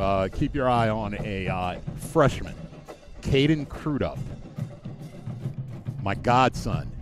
Are you serious? All right. I've watched this kid grow, and he's definitely a threat, both from beyond the arc and in the paint. All right, so you're going to get some playing time his freshman year? He may. All right. He may. So basketball coming up. I know that girls team action already underway. Destiny Jackson, the big-time guard for the Lady Dolphins, filling it up over there. Also, talk about a young team. Yeah, no seniors. No seniors. They beat Lattimore Thursday night, I think. Yep. From Indiana. So, it's always good when you take out the prep schools. On the flag football side, we got a lot of action from flag football earlier in the season. And now we came out with postseason honors. So my fantasy football quarterback, Sonali Angus, named both all-conference and all-city. Won me a bunch of games early in the year. Marcella Matalana, all-conference. Nina Lloyd, Dee Dee Dudley, also all-conference. They were on my all-conference name team, defensive name team. Nina Lloyd, Dee Dee Dudley. Girls swimming. So I think I mentioned last week, so back-to-back city championships. Oh, actually, I'm wrong on that. This is the first time in 5 years. Where was the back-to-back? I'm just making stuff up as I go. But it's game 13. You're running out of I got plenty of material, man. So exceptional sectionals meet and heading to state. So they had 3 first-place sectional wins in the 100-yard and 500-yard freestyle.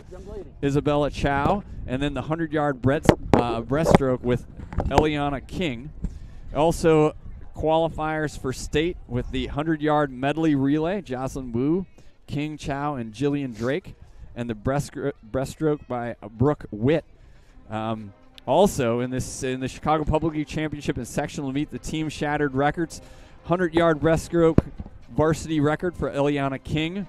The 200 medley relay varsity record, Wu, King, Chow, and Drake on that.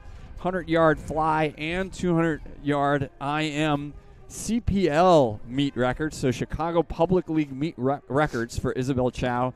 And then the 200-yard freestyle relay team of Jillian Drake, Jasmine Wu, Melissa Wu, and Grace Chin set the varsity, pool, and Chicago Public League records. The best finish in the Chicago Public League in 46 years with a time of 1:38:04. Dolphin sports. Oh, they're Dolphins. School of Champions. They're Dolphins. What are they going to do other than swim fast? How about this? Back-to-back League of Legends esports IHSEA state champions. So Whitney Young beat Jones in the finals now I feel 2 years in a row. I feel really old because I have no idea what the heck you're talking about. Esports, man. It's when you can still sit on. It's something we should all be able to do. Sit on the couch. Use my thumbs. Just sit in a comfortable chair. All right, so I'll give you something that's more up your alley. You want to talk about state football playoffs? Let's talk about state football. Let's talk about state football playoffs. So all the games going on today. We start at 8A. Barrington, Lincoln Way East. So both those teams rolling in 12-0. That'll be a battle. Absolute battle. So Barrington seeking its first trip to the finals in 25 years. Their offense averaging 37.3 points a game. I'll give you this edge rusher, and you tell me if you recognize a name here. Edge rusher Devin Van Ness has 16 sacks. Does his uncle play for the Cowboys? Or? No, Lucas Van Ness, first-round draft pick by the Green Bay Packers. Oh, there you go. Who's a Barrington guy. I'll tell you this, Van Ness, and this is maybe a little bit of what it takes to be a football player at a high level, at high school, college, and beyond. So Van Ness worked out with Hood and Newman. Van Ness, an edge rusher with 16 sacks this year. You know where he worked out all summer? With the wide receivers and Defensive back. Because I think he Brian knows. Urlacher. Yeah, I think he knows that his next level, he might be an outside linebacker type of guy. You notice he had to throw the Packers in there, right? That's on your bingo card. I was trying to let it go. I did not want to give him the satisfaction. I always where there's a will, there's a way. So Lincoln Way East chasing their 4th state finals berth since 2017 and second straight. They shut out their last 4 opponents, one of those being Taft. And they haven't given up more than 14 points in a game all season. I mean, that's just it's a great team, Lincoln Way East. Also at 8A level, York against Loyola. I mean, York. I'll tell you what, York. I don't know that they'll win today, but I think York has been the surprise team in Northern Illinois this year. Well, this year, last year they really, they took a leap up, and so they're 11-1 coming in. Their offense averages 35 points a game. Their 3-star lineman. This is for you, Tony. Joseph Reef. You know where he's heading? Little school in Indiana. Little school in South Bend, Indiana. South Bend State. St. Mary's Lake. Holy Cross College. Yeah. Loyola in the semifinals for the 12th time since 2009. That doesn't even bear mentioning. Exactly. Their junior quarterback also got a working by angle, right? Ryan Fitzpatrick. son of former Wildcat head coach Pat Fitzgerald, who's also on the sideline. This is one of the conversations. Right, you know you're a good program when you get a former Big former Ten D1 coach. Yeah. So Coach Finger was talking to Mike Clark from the Sun-Times last night, who came over. Everybody be on the lookout for an Anthony Hood feature article this week. So Mike Clark out interviewing, but I was sort of a fly on the wall listening to those guys talk about high school sports, and it was fascinating. I mean, we've talked about some of the things here about public school, private school, things like that. And, I mean, one of the things they talk about, and Tony, you mentioned it, I mean, Kenwood had whatever they have, 16 assistant coaches listed, and you never know how many of those days those guys are at a program or not. It's one of those things where, especially those suburban schools, the suburban Catholic League schools, I mean, you do have a guy like Pat Fitzgerald who is, I'm sure, showing up every day and coaching, and they just get a lot of the volunteer guys. I mean, guys that aren't even, you have coaches that are looking for a profession, right, and our teachers at the school and our assistant coaches, and then you have other guys who have played NFL careers and are coming back to coach. Well, that's actually, trying to think of, is it the Warren program? One of the programs it's actually Carmel Catholic, which is Jason McKee, former Bear, is the head coach up there. He's got Olin Kreutz. I saw that, yeah. But I got a score for you. Okay. You want to score? Yeah, I want scores. So this says first quarter up at Loyola, York 14, the Ramblers 3. 14-3. Second quarter, Lincoln Way East 7, Barrington 0. They're ranked 9th. Yeah. Okay. What else you got? All right, so I got some scores. You okay. go through them all. Yep. So 7A, Batavia, Mount Carmel. So it's the third straight year these teams have met in the playoffs. Mount Carmel winning both, 16-14 in 2021 in the second round, and 44-20 last year in the title game. So that's Mount Carmel. I mean, I think some people 7-6 Mount Carmel. 7-6 Mount Carmel Second leading quarter. Batavia. And I mean, I think some people have been frustrated, like kind of feeling when you watch Mount Carmel that they have more, right? Like why a lot of people have said to me, why doesn't Darion Dupree just touch the ball every single time? Well, they got a lot of talent there. They can spread it around. They can spread it around. So Dupree, who's heading to Wisconsin, quarterback Jake Elliott has put together a really, really nice year for them. Batavia, Ryan Bowe, quarterback there, completing 66% of his passes for 2,670 yards, 29 touchdowns with just 2 interceptions. So somebody's updating me, 14-10 York over Loyola. Okay. Oh, all right. We'll let me get through this and we'll give our halftime stats. At 5A, St. Francis against Naz. So 2 o'clock start. 2 o'clock start, so you don't have a score for me on that one. Sorry, not yet. Yeah, But sure, let's talk about Naz, man. Yep. Naz had a win on the last day of the season, and to get their 4th win. Right, to even get into consideration, and now they just ripped off 3 playoff games in a row. They are on fire, but St. Francis has they knocked off Morgan Park. Yep. And they're just playing out of their minds also. That's going to be a heck of a football game. Yeah, and I mean, just tons of talent there. So Naz, I mean, did the same thing last year. I think they rolled in the playoffs last year 5-4. And then also said the same sort of thing. They said Justin Taylor, who's up at Wisconsin now, they're like, we're going to have you touch the ball every single possible time you can. And they went to and they won. They won 5A last year. So St. Francis and Naz, a bunch of quarterbacks there with a lot of talent. So Logan Malachuk, who is a 3-year, I mean, he's a junior. I think he's a top-rated junior quarterback in that class.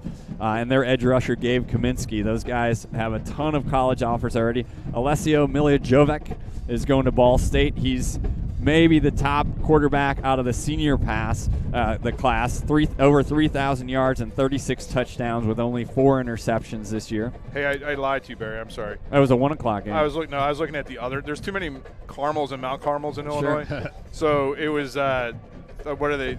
Carmel High School is 3A, right? They're beating Byron 7-6. Mount Carmel Batavia hasn't started yet. Okay. Or hasn't updated a score yet. Yep. So you got on the Catholic League side, not games, but at the IHSA level, you got number 18 Providence against number 17 Joliet Catholic at the 5A level. Fourth time they're playing in the last 2 years. In 14 months. Yeah. Yep. So Joliet Catholic has won both regular season games, but Providence won 24-14 in last year's playoffs en route to their runner-up finish at 4A. So a lot of big games there. Let's not let's not move on without talking about our friends over at Hope Academy. So I'm not sure if there's a score coming in from Altgeld Park. But Hope, if you're a Whitney Young fan, you saw that first game of the year. I know that my mom and dad watched that game on I'm trying to remember if they were in person. My mom just keeps saying to me, that team is really good.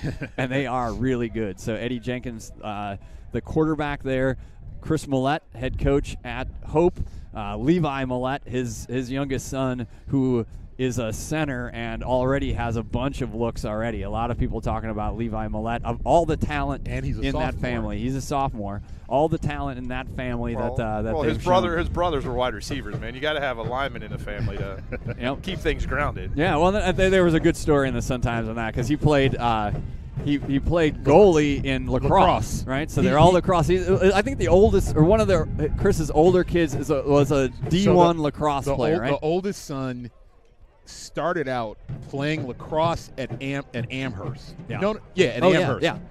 And then switched to football and had such success when he went to grad school at Northern Illinois. He was on the team. Yep. He played as a grad transfer football player. So that game again, but who they're taking on is Lena Winslow. All right. So Lena Winslow, as a 1A team, they've won 3 in a row. So they're going, and they won 4 out of the last 5, I think. And it's a team. I was talking to Byron Dawkins, who is Bennett Newman's quarterback coach, and Byron was he's now the offensive coordinator at Providence. So shout out to you, Byron. He was the offensive coordinator at DePaul Prep. And, they didn't know anything about Lena Winslow. And it was like, it's a 1A school. And he said the bus pulled up, and the guys getting off that bus. Just country strong, man. Look like buses themselves. Exactly. The eyes got really big, all those DePaul Prep guys. So, anyway, a lot of fun stuff. Probably mention a couple more. So, at 4A Wheaton Academy at St. Lawrence. So before you go, I do have it. I was looking. Why they have to abbreviate Hope as CHA on Max Preps, I don't know. Oh, Chicago Hope Academy. But you just can't spell out Hope. Right. Come on. Yeah. Come on, guys. It's 8-7 Lena Winslow in the first quarter. Oh, so Lena Winslow probably rolling the 2 right off the bat there. The last one I was going to at the 4A level, Wheaton Academy. So Wheaton, again, back to some of the programs in the much extended Chicagoland. Tony always gives me a hard time when I call a team like Chicagoland. He's like, that's not Chicago. But that Chicagoland Christian Conference is loaded, right? So Hope is in there, Wheaton Academy is in there, not Aurora Christian. Not Chicagoland. But it's called that. Don't call it. I drove to Aurora for work for 2.5 years. I mean, that's right. I'll give you Oak Brook Mall. All right, Tony, what are you going to talk to us about the Prep Bowl? I'll talk to you about the Prep Bowl. So Kenwood won the Chicago Public League 2 years ago, made their first appearance in the Prep Bowl in 2021. Simeon has been the dominant force for the Public League in the Prep Bowl. They've made a total of 12 appearances, winning 3. They have won all 3 this century. The only other team that has won a Prep Bowl tournament or Prep Bowl game from the Public League was Morgan Park way back in 2022. So you want to take a guess, Scott, who has won the most Prep Bowl games? They're down by you. They're down by you somewhere. That brown and white team. That brown and white team. Mount Carmel has been to the Prep Bowl 19 times and has won 15. Loyola 10 for 10. Going way back, Chicago Vocational has been 9 times, winning 2. So Buckus and Chris Zorich probably have 1 apiece. But yeah, it's interesting though. The last 3 out of the last 5 years, Simeon has been the representative. But on the Catholic League side, it was St. Ignatius, St. Rita, St. Lawrence, Notre Dame, and Fenwick. So just domination right now by the Catholic League teams. Hopefully Whitney Young will change that next week when they go and take on St. Rita. There you go. And the Mustangs. Because you can't really have a game that's the Mustangs versus the Broncos. That wouldn't make any sense. Right. Too many horses. You need the Dolphins in there. Even it out, and it would pit Joseph Clayton against one of his best friends. But the most inspiring, the most interesting thing I saw when I went back and did this, Phillips, who through much of the zeros was the powerhouse team from the public league, had too much success in the state playoffs and has never made a Prep Bowl final appearance. Yep. So, although the only public team with a state championship. championship. Yep. Let me give you some quick stats from the first half. So, balance on the time of possession. Whitney Young with the ball, 11:47. Kenwood 12-13. Both teams with 3 first downs. Whitney Young 182 yards of total offense. Kenwood held to 78 yards. Now, again, some of that asterisk because Marion Stewart took that punt return for a touchdown. Whitney Young was 77 yards passing. Kenwood 83 on the ground. So maybe our math isn't adding up here. Oh, because of the penalty yards, right? So rushing yardage, 63 by Whitney Young. I'm like, how does this come out? Because the Kenwood also gained 54, but the penalties 7 for 75 yards. On their touchdown drive, they started on the 29 and scored from the 33. Yep.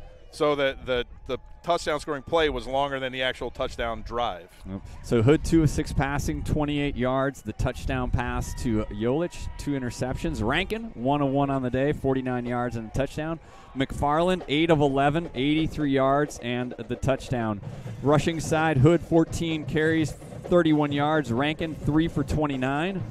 On the Kenwood side, McFarland 2 carries, 13 yards. Grant 5 carries, 28 yards. Middleton 3 carries, 13 yards. On the receiving side, Grant 2 for 35 and that touchdown. Claxton 2 for 30. Searcy 2 for 13. And Stewart 2 for 5 yards. Again, touchdown catch called back on a penalty. Jolich 2 catches, 28 yards and a touchdown. And Gray, Joseph Gray, 1 catch, 49 yards. Tutty. So, Barry, I'm not sure what it means, but I see 12 standing on the sideline near where the kickoff's going to go, and I do not see 3 anywhere on that front line of Dolphins players. So, yeah, if you're just tuning in, Anthony Hood. You got him, Scott? Yeah, he's right at the 49-yard line next to the official. All right, so we've way already. down there, okay. We'll see if Clayton was able to make a recovery during. He was not. I was watching him. Okay. He was getting treatment on the bench. So kickoff, Rankin at the 10 to the 20, through the middle, out to about the 27-yard line where he's wrestled down. Yeah, Clayton, I was getting a little optimistic as he was lacing up his shoe, but he left his helmet on the bench. Yep. So Hood checking back in at quarterback. Bennett Newman checking in at quarterback as well. So it looks like the Dolphins are going to, at least for this first drive, Bennett's going to be a wide receiver? Going to look at what they showed the first 6 or 7 weeks of this season, which is Hood at the top as a wide receiver. Nasir Rankin next to him. Newman, the quarterback. Newman, the back to pass. Completes it to Hood. Wrestle down almost immediately. Pickup of 3 on the play. I think 2 or 3 yards. For Newman's first play, I mean, he came out and was right in rhythm. Right, and that ball got out of his hand quick. Yeah. No time for a pass rush from Kenwood to get there. But you can also see how Kenwood's changed. With Hood in there, they had 6 guys on the line of scrimmage. Now they've gone more to a 4-3 look. So Newman, Jolich behind him. Rankin and Gray, receivers to the right. Hood to the top. Give to Jolich. Coming off the edge. That was Lightfoot with the quick with the quick tackle there. He covered a lot of ground in about 3 steps. Yep, that is why the man is going to the U. So 3rd down, 3rd and 7. See if the Dolphin offensive line, led by Nick Dale, tackles Marcus Woods and Jason Perez, see if they can give Newman some time. Gassa, Gray, receivers to the left. Hood and Rankin to the right. Rankin in motion now to the right-hand side. They're jumpy. Newman with some time. Newman stepping up in the pocket. Newman throwing deep. Oh. Ball broken up. Lightfoot's down. I think there might have been some friendly fire in the backfield. So Newman did a nice job of staying alive and then flicked it 45 yards in the air. You got to like the way he stepped up in the benefiting from the wind behind him and a strong arm. Couldn't get out to Hood, who is isolated out there. Nice play by the defensive back. So now I got two. Is that still life? Yeah, he's still down. He got up, and then now he's – but, yeah, if Newman had another half second and could have thrown that ball to the inside, good Lord, that would have been another touchdown for the Dolphins. But, yeah, so it'll be interesting to see how Kenwood adjusts now to having the passing quarterback in the game rather than having Hood, who was always a threat to run. You never know. There could be some room later in the game for Newman to run, Barry. Oh, absolutely. I was thinking about it there. Maybe that's why, I'm sure he just faked Lightfoot right out of his shoes. He unselfishly threw the ball rather than picking up his rushing yards. But, yeah, now Kenwood's going to have to change their defensive game plan. They came in prepared to stop a Dolphins rushing game, and you saw it with 8 or 9 people in the box. So now they're going to have to pull out, have their linebackers play more as linebackers. And we'll see again. I mean, with a lot of stuff going over on the Dolphins sideline. We'll see what they roll out next time. Barsma with the snap. Barsma, nice kick. Spiral kick. Hammers it over the head of a Marion Stewart. That is where you want to hit that ball, rolling down inside the 30-yard line. Wow. Big-time play by the sophomore Barsma. The benefit of kicking with the wind. Yeah, the wind now, if we look beyond the McDonald's sign to the flags that are blowing over the cross, it's whipping down there. We're nicely protected by the monstrosity of Lane Tech. That was a beautiful kick. So six first-half possessions for Kenwood. They really didn't get anything going offensively. Their one drive started on the 29-yard line thanks to the interception. Yeah, well, they shot themselves in the foot on penalties, right? So they had two touchdowns called back on penalties. So McFarland, the quarterback, 3 receivers to his left. He's got Mako Grant in the backfield with him. I think that's Stewart on the top side. Give to Grant. Grant, nice pursuit.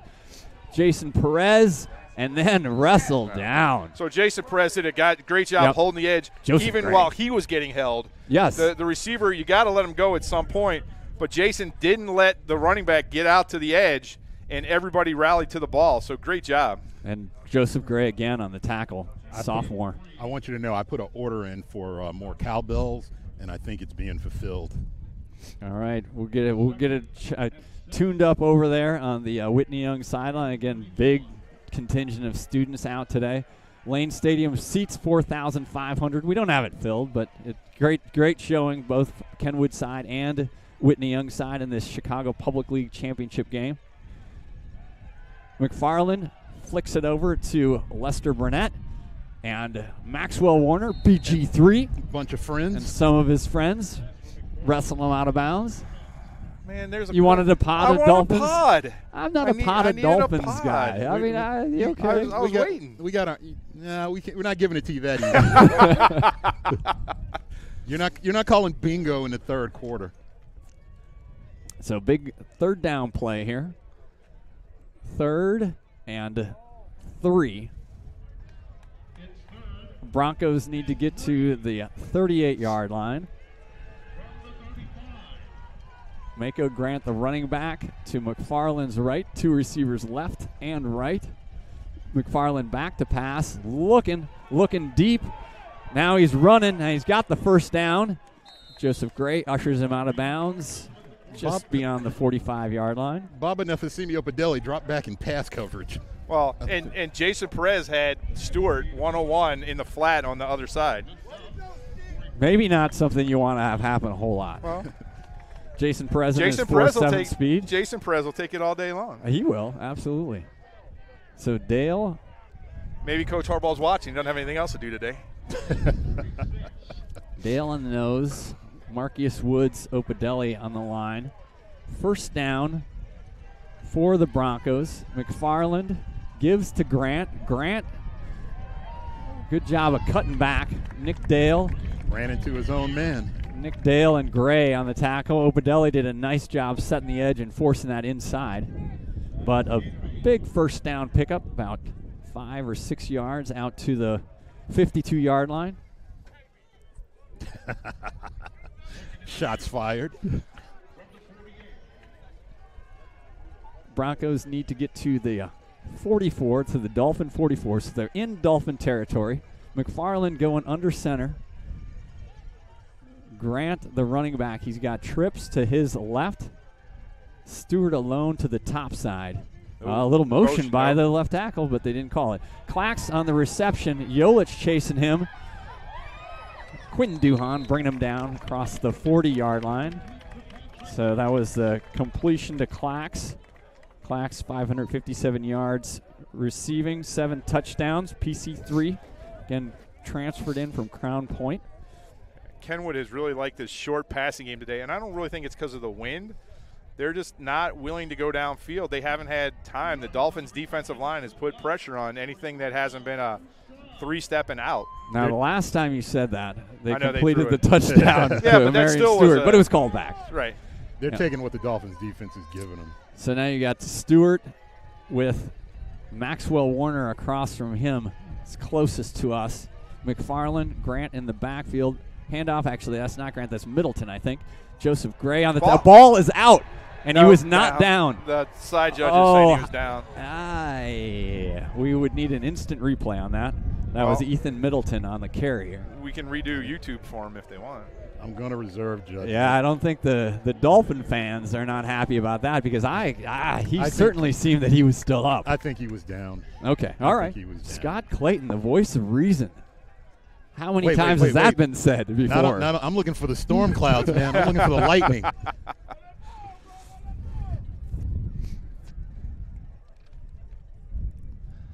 Kenwood almost 4 minutes into this drive right now. Pretty methodical with it.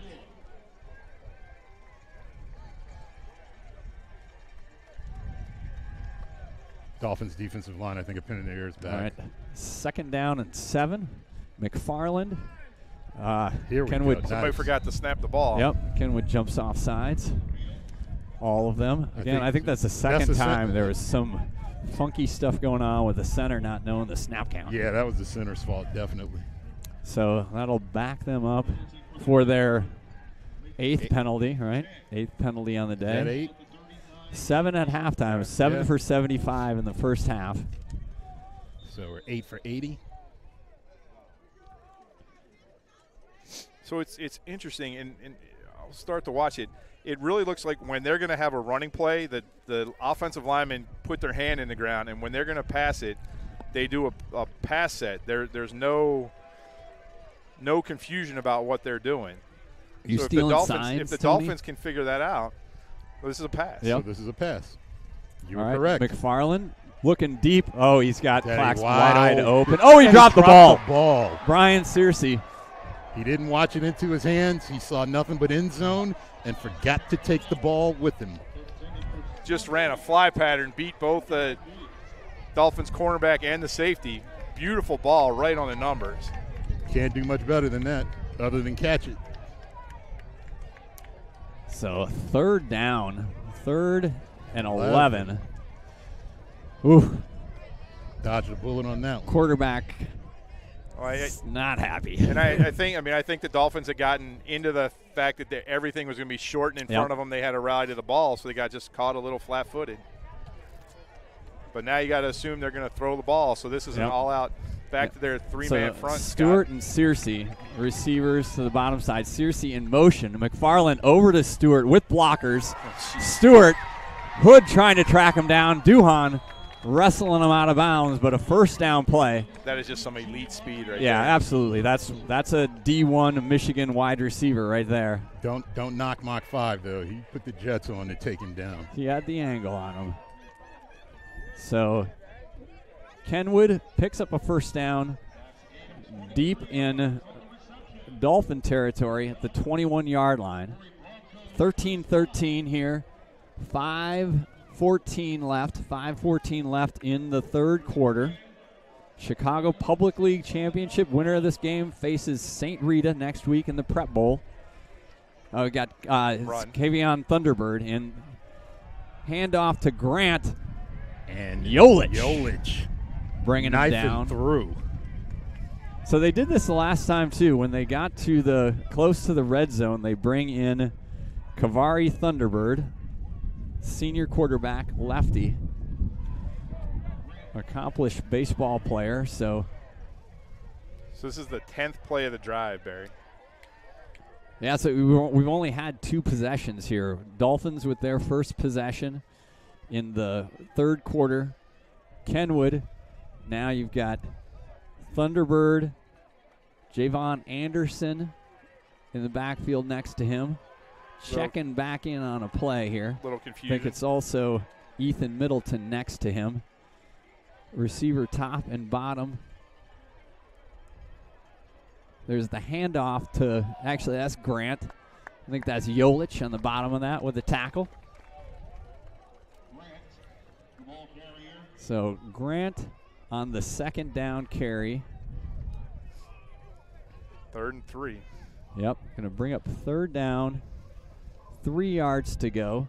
They need to get to the 12-yard line. Got Grant actually hobbling off. So Grant, 6', 180, senior. And Lightfoot looks like he's okay. He's goofing around on the sidelines.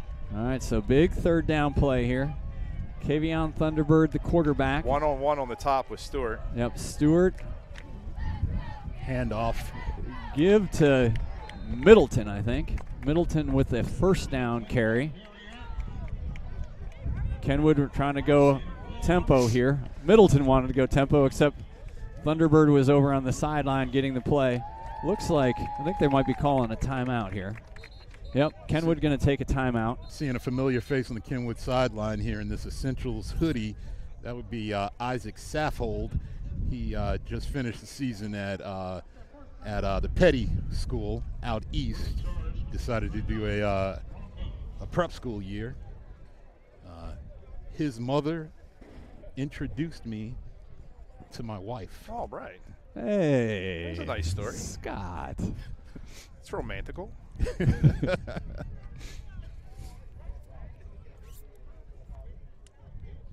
So timeout. I just reset the timeout. Sorry, everybody at home that thought the Kenwood was out of timeouts. Clearly they're not. Sure, they can be. 3:26. Just a few too many. We need a production manager here to take care of these things. Well, next year we'll have like 7 people. We'll actually We get got into the truck. We'll get into a press box. A true truck.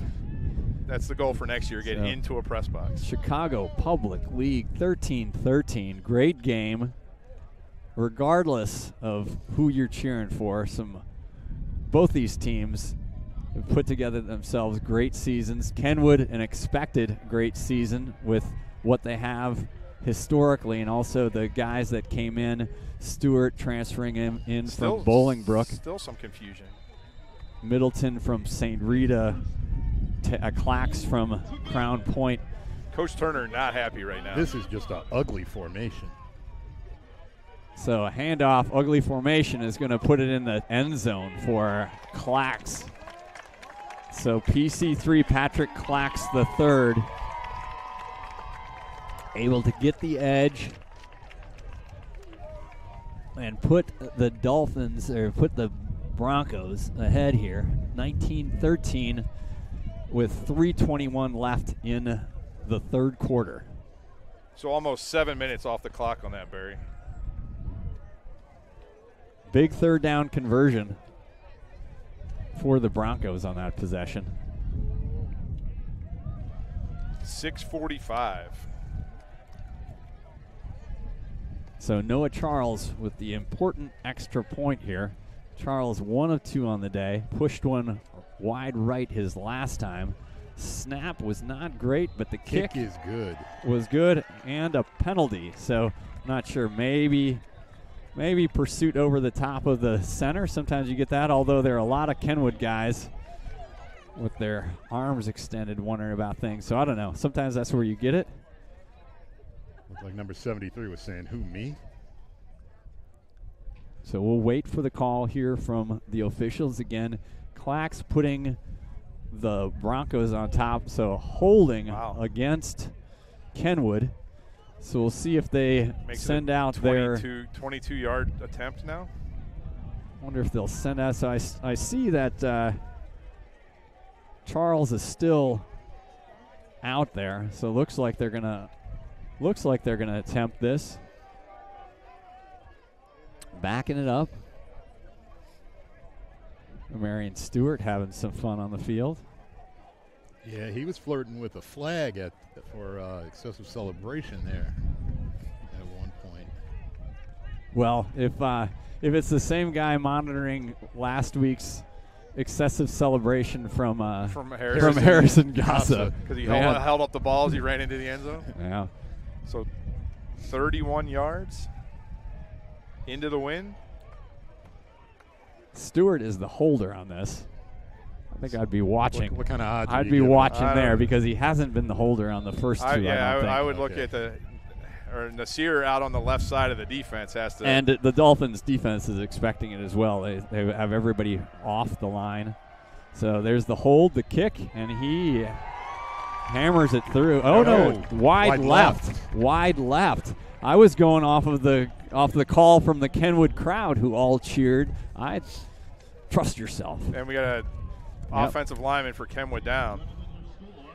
So Kenwood goes on top 19-13. Looks like that's number 50, Sean Mitchell. He's holding his left arm. 6'6", 320. Or his ribs. Yeah, he's holding his rib cage. All right, so the Dolphins only one possession this half. 3:21 for as many possessions as there were in the first half. It looks like Kenwood came out of the locker room and said, "We're going to take the air out of this football and just go 3 yards in a cloud of dust." And again, it's when you pick up those big third downs that just, kind of obvious, but extends drives, and they did it twice, right? There were three times. 3 third down conversions. Yeah, third and 3, 3rd and 11. That was the big one. That was the McFarland run. Yep. And then third, they down on the 9-yard line. They got to the 6.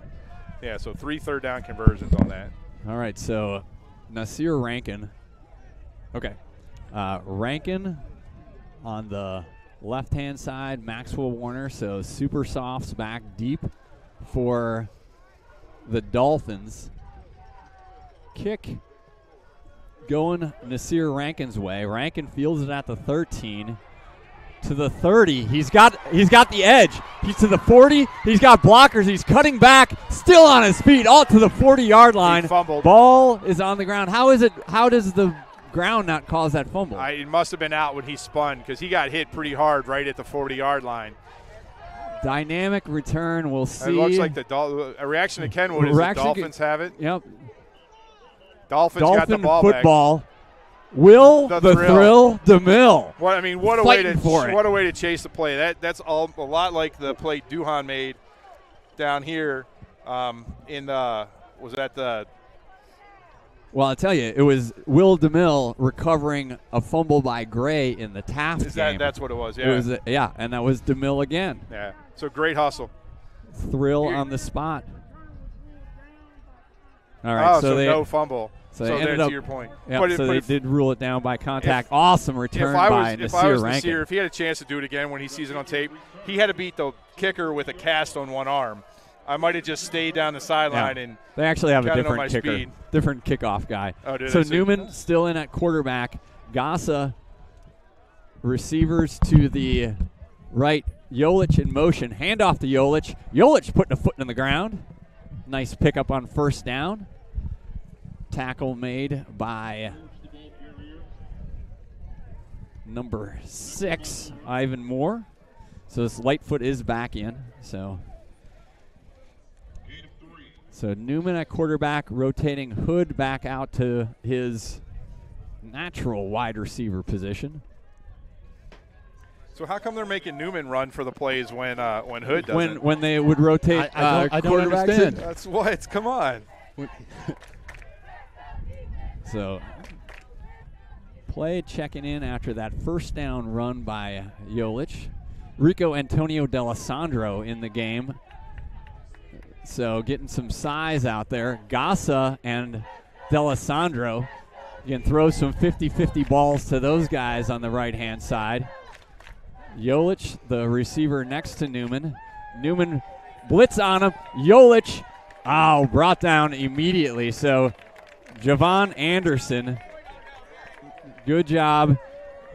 Man, when you the tough thing on screen passes against this team is that the D-line has so much speed that you don't have a whole lot of time to get rid of the ball. And there's no hesitation. They're going to go after the quarterback, not try and figure it out. Let their linebackers clean up. Yeah, it's like everything else. It's like a track meet out there. So Wind is behind the Dolphins and Newman at quarterback. Receivers heading to the top side. Anthony Hood. Rico Antonio D'Alessandro is heading that way. Now he's going to head all the way on the bottom side of this screen. So Rankin and D'Alessandro, the basketball players, on the right. Hood, Gassa to the left. Newman looking Hood's way. Newman going into double coverage to his guy Hood, and the ball is broken up. I'm not even sure that was double coverage. That was triple coverage. Triple, if quadruple, not quadruple coverage. I think that was sort of the one-man pattern. So they've hit on those things. So Newman and Hood had a streak earlier this year of 5 consecutive games hooking up on touchdown passes. Let's just say there was some good competition in there, but there wasn't a defensive backfield like the Kenwood Broncos had in there. So 4th down, need to get to the 30-yard line. No, it wasn't good. It wasn't good. It was not good. It was wide left. Newman, back to pass, flushed out. Let's see if he can get the ball away, and he does. Gets the ball away, but incomplete on 4th down. So the Kenwood Broncos are able to get the stop on 4th down. I think that was Lightfoot shooting through there. So did they end up calling it intentional grounding? I'm not sure I don't think they called that intentional. No. I mean, there was a receiver over there. Yeah, the ball's on the 40. So. Yep. I don't know. He was probably just explaining the result of the play. However. So at the 40, see if this Dolphin defense gave up a touchdown last time, was on the field a lot. See if they can rise to the challenge here. Looks like going some man coverage. McFarland under center with the give. Nice job, Nasir Rankin. Jason Perez taking down Lemmer Burnett. Loss of 1. I'm not going to let it go that Tony was singing. He was singing Conjunction Junction. However, I'm going to stake my title to Dan Deerdorf. Yeah, you got on me for singing YMCA, I think, earlier this year, too. There's just never any place for that. There really isn't a place for that.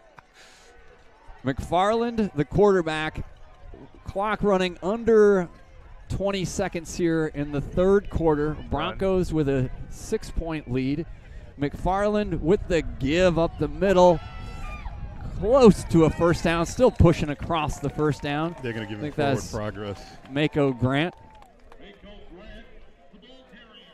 So into Dolphins territory. They will not have far to walk as the clock flips over here to the 4th quarter.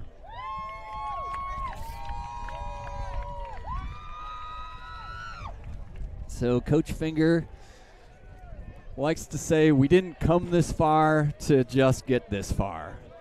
All right, and so I think you coming into 4th quarter here, it's where the Dolphins, again, I was talking about Kenwood earlier, a team that made the state quarterfinals last year. Expectations for them every year is to make a strong push at the state level, make a strong push at the city level. Whitney Young is trying to establish themselves as that program. So a team that went 7-4 2 years ago, right? And so I got a first-round city win and then lost to Simeon.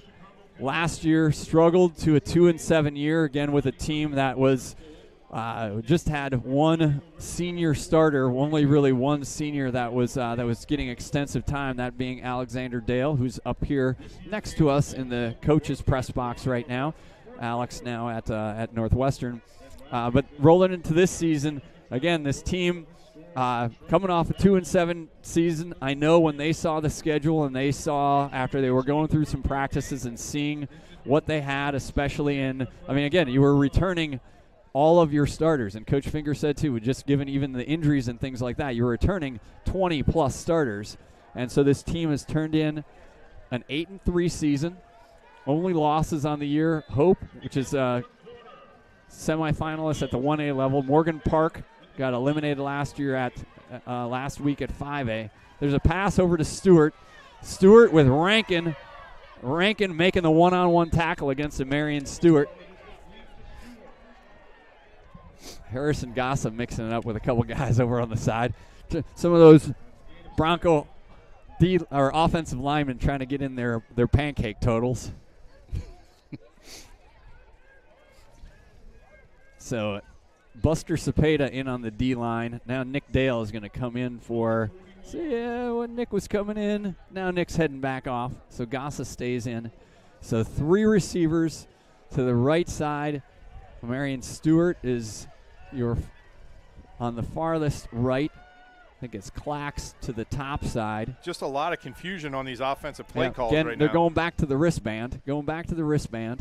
They're keeping the Dolphins defense in their stance for a long time, though. Lemmer Burnett on the top side trying to figure out what the play was. McFarland, give to Searcy. Nice pursuit. There's your pot of Dolphins. Still on his feet, but finally brought down. Jolich and I think Duhan. Let's see where they're going to mark this. Or it should be 45.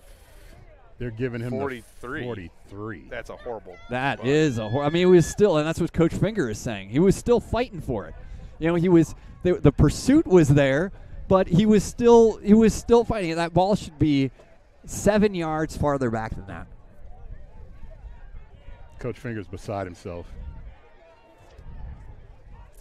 But good job. So they're calling a loss of 2 on that. great job by the Dolphins, but that's what a hug will get you there, Scott. Yep. There you go. So nothing but third love out down. here. Broncos need to get to the 38-yard line. Rankin one-on-one with Stewart, no safety help at the bottom. McFarland gives it to Grant. Grant, nice tackle. Quinn Mach 5. Duhan. Mach 5. There's your Akron call. Stewart just went after Rankin. The referee's not calling a foul.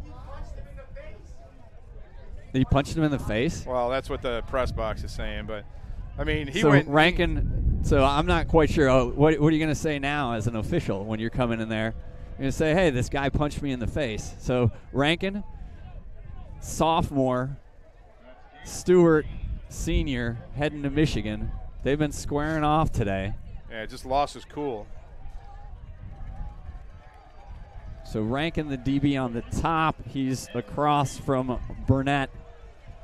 Stewart on the bottom with Warner on him. Short 2 yards to gain here. Give up the middle to Grant, and he's got the first down. Hood on the tackle along with BG3. Dolphins were looking at that jet sweep again. Kenwood came with the counter back to the right. So 8:58 and counting here. Fourth quarter. 19-13. Great game put on by both these teams. Chicago Public League Championship. Dale checking in on the D-line. Dale, Babanefasimi Opadele. And Kenwood just taking their time now. They are milking the heck out of this clock. So Stewart to the bottom. We He's need got to start getting Maxwell Warner. 40-second calls here. The bunch formation to the left for McFarland. Give to Clax. Nice job by that left-hand side of the Dolphin defense. You got Jolich in on that. So you got BG3 again in on that tackle, Joseph Gray. Javon Anderson just tackled one of the Dolphins, and there was no flag on the play. Baba Nefasimi firing up his D-line. And Gray did a great job that time coming up from his inside linebacker spot, force that ball back inside where the rest of his friends could make the tackle. So gain of 2.5. Second down. Second down about 8. Again, bunched up with Stewart, the lone receiver, outside. Handoff up the middle. Nick Dale. So that was Javon Anderson, Dale, and Opadelli teaming up on that. We've seen Dale fire off from his nose tackle spot throughout the course of the year. So really putting in a good game. Good. I'm not sure the white hat just shook Nick Dale's hand now. Two big plays right here, Barry. You got to get off the field here. If Kenwood gets another first down, they'll be able to chew up another 3.5 minutes, and we just crossed the 7-minute threshold. So Dolphins need to make 2 stops here on 3rd and 6. Timeout for Kenwood again. Kenwood so they're down to 1. Timeout. But this is the 8th play of this drive. Touchdown drive was 12 plays. Yeah, I mean, Dolphins have only had the ball 2 possessions. So you got to figure out, be interesting to see if we get Rankin one-on-one again with Stewart, because he seems to have him under control a little bit. And then if Kenwood decides to go back to that jet sweep action, see if the Dolphins can stay at home on the backside. Coach Turner walking away from the huddle, kind of letting his offensive coordinator do what he wants. On the defensive side of the ball, again, the Dolphins, 19 points on the board today, 6 of those on an Amarian Stewart punt return touchdown. Dolphin defense has been tough. Coach O.D., Connor O'Donnell, working on the defense here. Joseph Clayton was just having a long conversation with his replacement. Well, we probably haven't mentioned, Clayton, leading tackler on this team the last 3 years, tried to go early but was out. Joseph Gray stepping into his linebacker position has played great today. 3rd down. So Stewart in the slot on the far side. Farland looking that way to Stewart and broken up. Nazir Rankin. Wow. Dude, that came within an eyelash of being a pick 6. Yeah, and Stewart's needs to come off the field because his helmet came off. I mean, that ball, they tried to throw a quick out to Stewart. Rankin stayed at home. He had the outside wide receiver. Again, if that ball wasn't outside, if it was inside, that would have been Rankin with his 2nd pick 6 of the year. But 4th down, Stewart, and now you got to go. So Stewart has to go out unless Kenwood wants to take another timeout. So not that they don't have enough playmakers out there, but Stewart goes out because his helmet came off. So here it is. This is the Dolphins have to get off the field here. 6:45. 4th down. The Broncos need to get to the 20-yard line. I think maybe just inside the 20-yard line. McFarland, the quarterback. 3 receivers to his right. Mako Grant, the running back, to his right.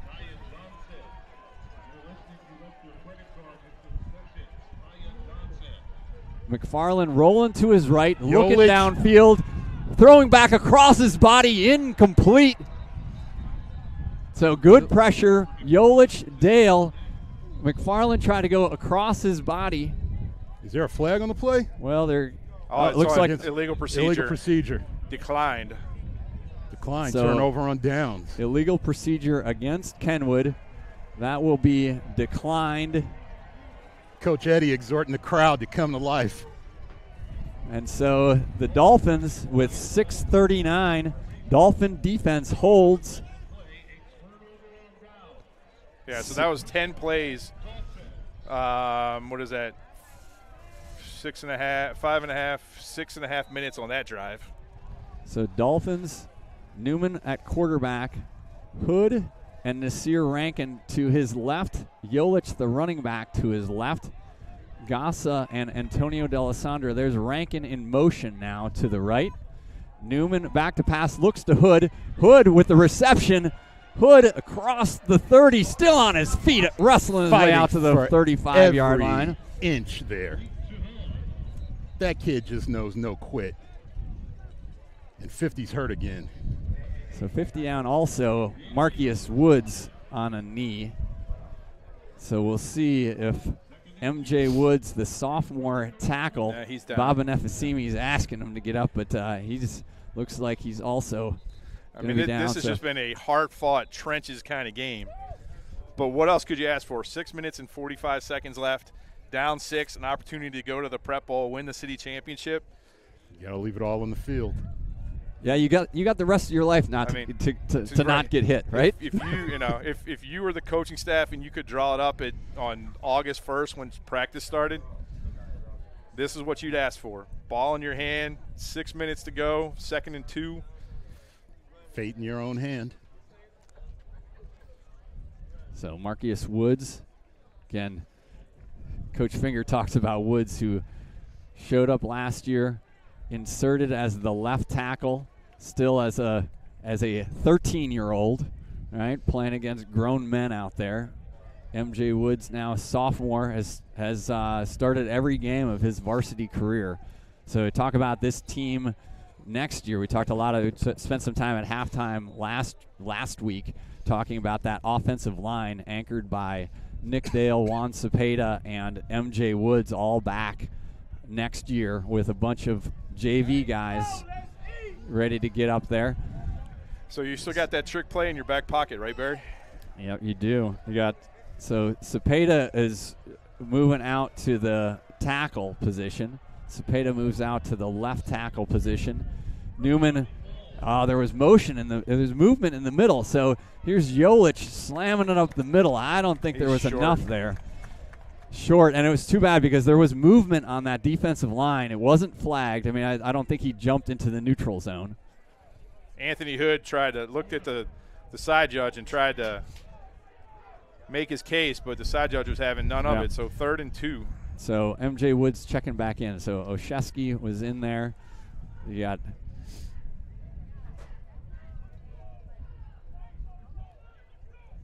So let me just, is 3rd down the correct? Yeah, 3rd down is correct here. Yep, so the first down pass to Hood. No gain on the second play. So 3rd down. Dolphins need to get to the 36-yard line for a first down. Maxwell Warner, the running back. Max Newman explaining some things to him. Rankin and Hood, 1-on-1 at the bottom. So Gassa in motion. Handoff to Maxwell Warner trying to get to the corner. Gets to the first down. I think Newman talked him through that entire play. Hey, you're getting the ball. Now look, you're getting the ball. Use that top-ranked triple jumper national speed. Triple jump guy. Whatever you do, get to the 36. Yep. So clock stops 4:46. Dolphins trying to dial up a 4th quarter touchdown here. 4th quarter drive, 19-13, city championship game. Warner, the running back, Rico Antonio D'Alessandro, and Gassa. So they're to the bottom. Hood and Rankin, the receivers, to the top side. Newman's still talking to Warner. Gassa in motion now to the left. Newman with the backside got hit, right? So what they're doing, Barry, is when the Dolphins send somebody in motion, it's this time from left to right. They move the corner up. They got Lightfoot already outside the tackle, and the corner doesn't follow. So then you got the offensive tackle trying to block 2 guys, and you just can't do it. So that they have to make a change. You got to leave somebody at home unless you're going to do the jet sweep, because that's what happened last time. Woods couldn't block 2 guys, especially one guy going to that school in Florida. So Rankin, D'Alessandro, Gassa on the left-hand side. Hood on his own on the right. Handoff they were trying to go to the reverse to Rankin, but it just got blown up. Yep, got blown up by, I think that was number 54, Jamarian Capers. It was number 7. It was number 7. It was that guy, number 7. 7. We can just, by default, call Marquise Lightfoot. So brings up 3rd and a heck of a lot. So Dolphins need to get it to the 49-yard line. So they're just moving him around. Now he's inside, right? So now he's over the guard. Rushing in over Bob and Efesimi. 3 receivers to the top side. Maxwell Warner, the running back. Newman with some time, steps up in the pocket. Newman completes it. Oh! Got it to Gassa, but Gassa not able to hang on. I'm giving credit where credit was due. Baba Nefesimi Opedele stood him up. Absolutely just stood up Lightfoot. Absolutely. Mark that one down for they're going to, I'm not sure about the punt. Yeah, I'm not sure either. We'll see what actually happens with the punt. But I guess they were thinking 4th and 15 was too much. So you're going to kick it, but you're kicking it to a Marion Stewart. Into the wind. And only 4 minutes left. So nice high kick. Maybe that's Joseph Gray downs it at the 45-yard line. But 4:06 left. You're going to have to start using your timeouts. Yep.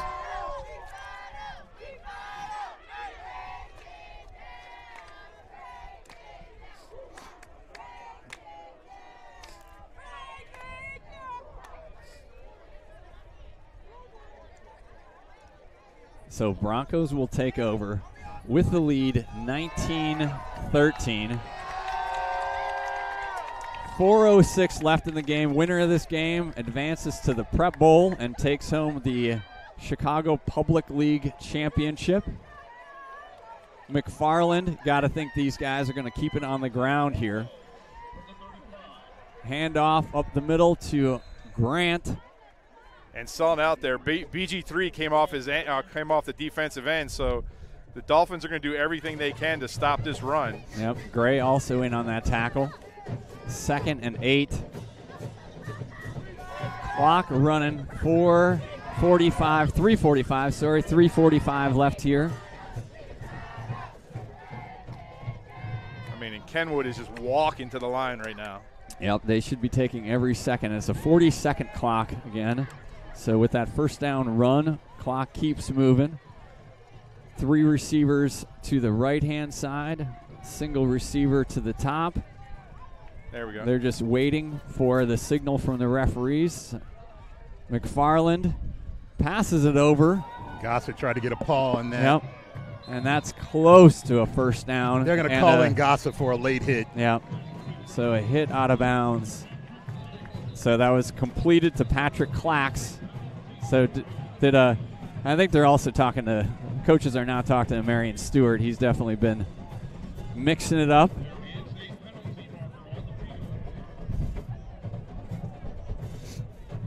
So penalty flag down, probably going to tack on some additional yardage here with the late hit. Yeah, have the ball in the 26. So that's going to be a 15-yard penalty, which going to make it even tougher on the Dolphin D. Well, you got to take your timeouts. There's 3:09, so.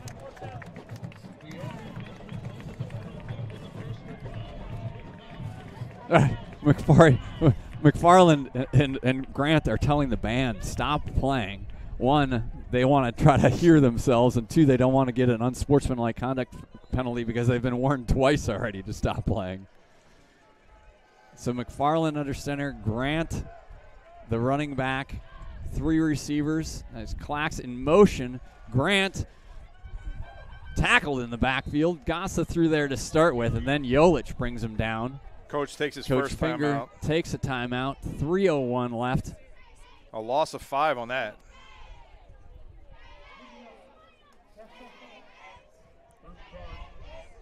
What? Wait a minute. So first timeout for the Whitney Young Dolphins. No, they're saying put 3:03 on the clock. 3:03 on the clock and no gain. Yeah. So bring up 2nd down for Kenwood. And I wasn't really so. They called an unsportsmanlike conduct. Did they mark anything? I thought they marked 10 yards off because I thought the play went to the 41, but apparently it only went to the 46. So that the play, the pass went from the Dolphin or from the Kenwood 47 to the Dolphin 46, and then they tacked on 15 to the 31, and then that somehow was no gain, even though he got tackled in the backfield. All right, so 2nd down and 10. McFarland, the quarterback. This white hat has had more conversations with players than any referee in the history of the world. Yeah. He's a friendly guy. Yeah. I mean, he tapped McDale in the head. He got Marquise Woods, when he was hurt. So Mako Grant, the running back. He's also a cartoon villain. So handoff to Grant. BG3 bringing him down immediately. Coach Finger taking his next timeout. So there'll be 1 timeout left for the Whitney Young Dolphins. So 3rd and 7. Now, if you're Kenwood, do you try and pass it here? Do you go for the kill, or you're going to run 2 plays on the ground, make them take their 3rd timeout, and then if you turn it over, there'll be 2:30 left. 2:30 into the wind. You eat the clock. You make them use a timeout. And then throw it on 4th if you want to, because it doesn't matter. Doesn't matter, yeah. All right, so here we are, man. Great game, great season for both these teams. 33 is on the field. 33, Joseph Clayton checking back in. So we haven't seen him since the 2nd possession. He's got 2 plays in him. You got the rest of your life to not get hit. So Clayton checks in, senior leading tackler. McFarland, the quarterback, in the shotgun, looking to pass it, looking deep to pass it. Duhan with great coverage. Oh! Unbelievable. That ball, no. So a pass interference penalty is going to be called, and it was not pass interference. That you can't call that. Zero chance you call that. And that's it's it's so disappointing because this game cannot end like that. That's horrible. Yeah, just unbelievable. To have this game end like that. Duhan had great position. I mean, it's one of those things where the receiver tried to come through him. He had position. He had position. The receiver was going outside. The ball was thrown inside. Right. And so disappointing. I mean, the call where it's made. In high school, the defender does not have an obligation to locate the ball. There is no face guarding. I'm sick to my stomach right now. Just. So the Dolphins with just 1 timeout left. Yeah, 1 timeout, 2:48 left. Kenwood.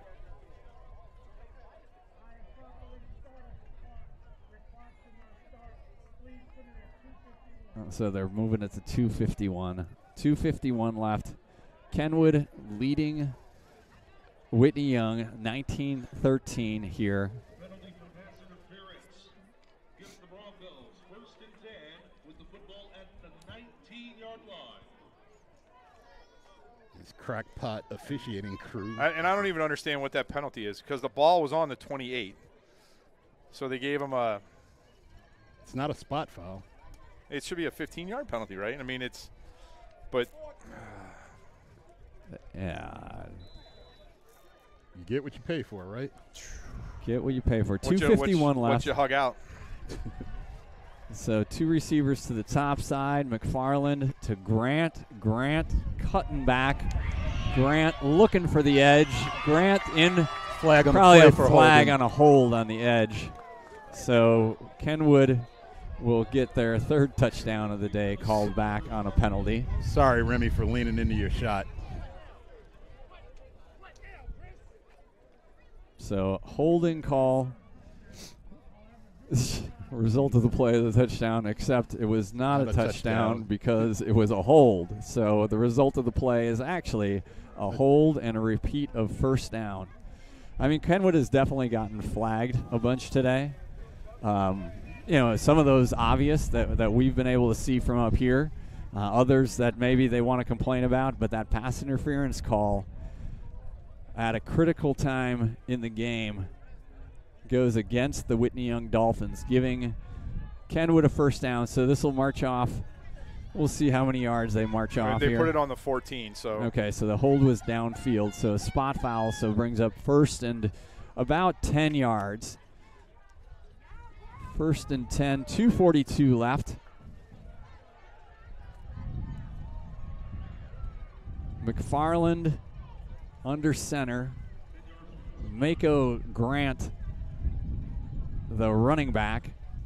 Handoff to Grant, kind of runs into McFarland, looking for the edge. Hammered out of bounds. Joseph Gray, Harrison Gossa. Joseph Gray. Oh, sorry. Yep, you're right. I'm leaning into a shot. I got to move back too here. So, ball out of bounds. So, tackle out of bounds stops the clock. First and goal, though. First and goal. Ball at the 3-yard line. So, Broncos able to give themselves a first down here deep in Dolphins territory.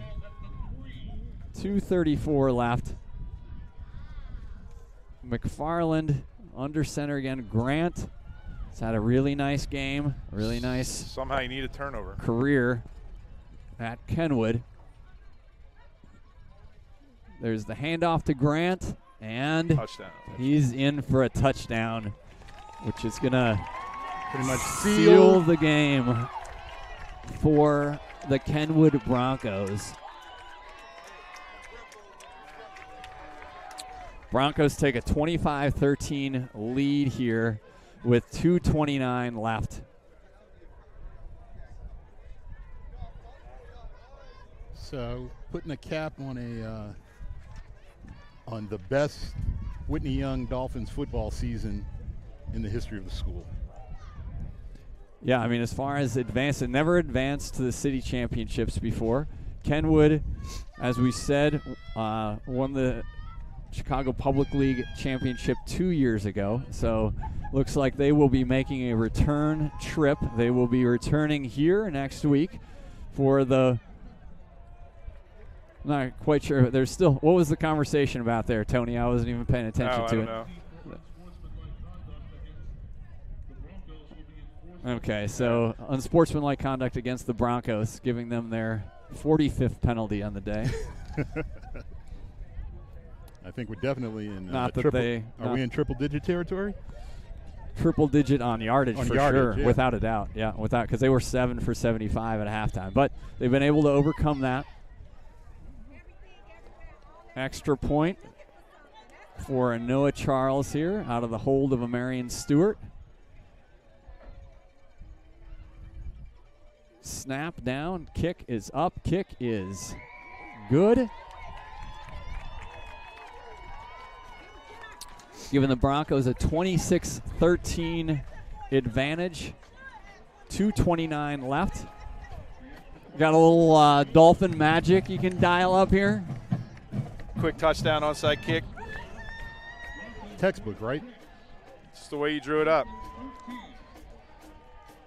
So we'll just keep calling the game. We'll take some time after the game, talk about this Whitney Young Dolphins season. Coach Danfinger again in his 5th year. The history of this program. Coach Finger is only the 4th coach in Whitney Young history. And one of those coaches, Chris Millette, who's over at Hope right now, only had 1 season. So Coach Finger hoping we have, I think, Coach Prince, Coach Franken, we're both there for a long time, and definitely some successful seasons, some double-digit win seasons. But this is the first time the Dolphins advanced to the city championship game. Oh, sorry, Remy. So just real quick, Barry. Yep. Loyola 23-14 now over York. Okay. Lincoln Way East 28-6 over Barrington. So there are your 8A finalists. Here you go. Speaking of Coach Millett, the Hope Academy Eagles 28, Lena Winslow 16. Wow, 28-16. So Nice. look for that Chicago Hope team advancing, hopefully, in the state playoffs. That was a 1 o'clock kick, so they should be well into the second half of that game. So Kenwood going to line up to kick off here. You got Nasir Rankin, Maxwell Warner back deep. Again, those guys, those sophomores, going to be back for their junior season. Rankin with D1 basketball offers. Maxwell Warner, a nationally ranked triple jumper. Kick goes off deep. Rankin going to collect that at the 30 to the 40. Stride. Trying to get to the corner. Wrestle out. Hey! Oh, that's just ridiculous. That's so That's classless. such poor Classless. sportsmanship right there. Kick him out. Get him out of here. I don't know why Marion Stewart is hugging.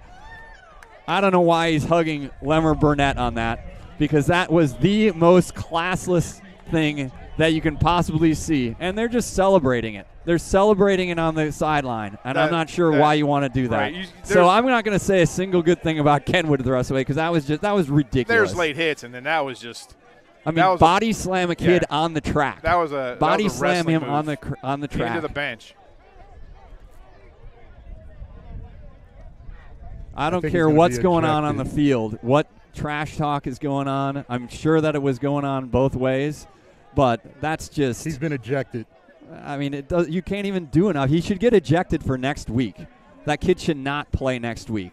And any college that's watching him right now, they should take note of that as well. That was intent to injure. And then celebrate it. Then celebrate it. That's just. And actually, I think that does affect his eligibility for next week. So, Dolphins back out. They've got Hood at quarterback. You got trips to the top. All right, here's the trick play. Jason Perez on the outside. This is a trick play to Rico Antonio D'Alessandro if Face Hood mask. gets face masked and tackled. In front of the official. So where's the face mask? Yeah. So what they're trying to do there is set up the what they did last week, and I'll explain it real quickly while the Dolphins take their final timeout. That trick play last week, Harrison Gossa scored the touchdown pass. What that was is the Dolphins had him lined up at right tackle. They had moved Jason Perez just like they did on that play. They moved Perez to a wide receiver spot. And in high school, as long as your number is eligible and you're the last guy on the line of scrimmage, you're an eligible receiver. So they tried to do that on this play with Rico Antonio D'Alessandro at the left guard position. The head referee just chastised the entire defensive unit. Credit to Coach Turner. He called a timeout and pulled his guys over and said enough, because somebody who remained numberless was doing snow angels after the play. And it's fine. After Anthony got face masked, I mean. Yeah. I mean, you should celebrate your athletic success. You should not Celebrate be the win. celebrating your unsportsmanlike conduct penalties. It's a great accomplishment, right? This is a great football team absolutely. who has had a great season that will continue. And you don't want to diminish it. Right. Just dumb play.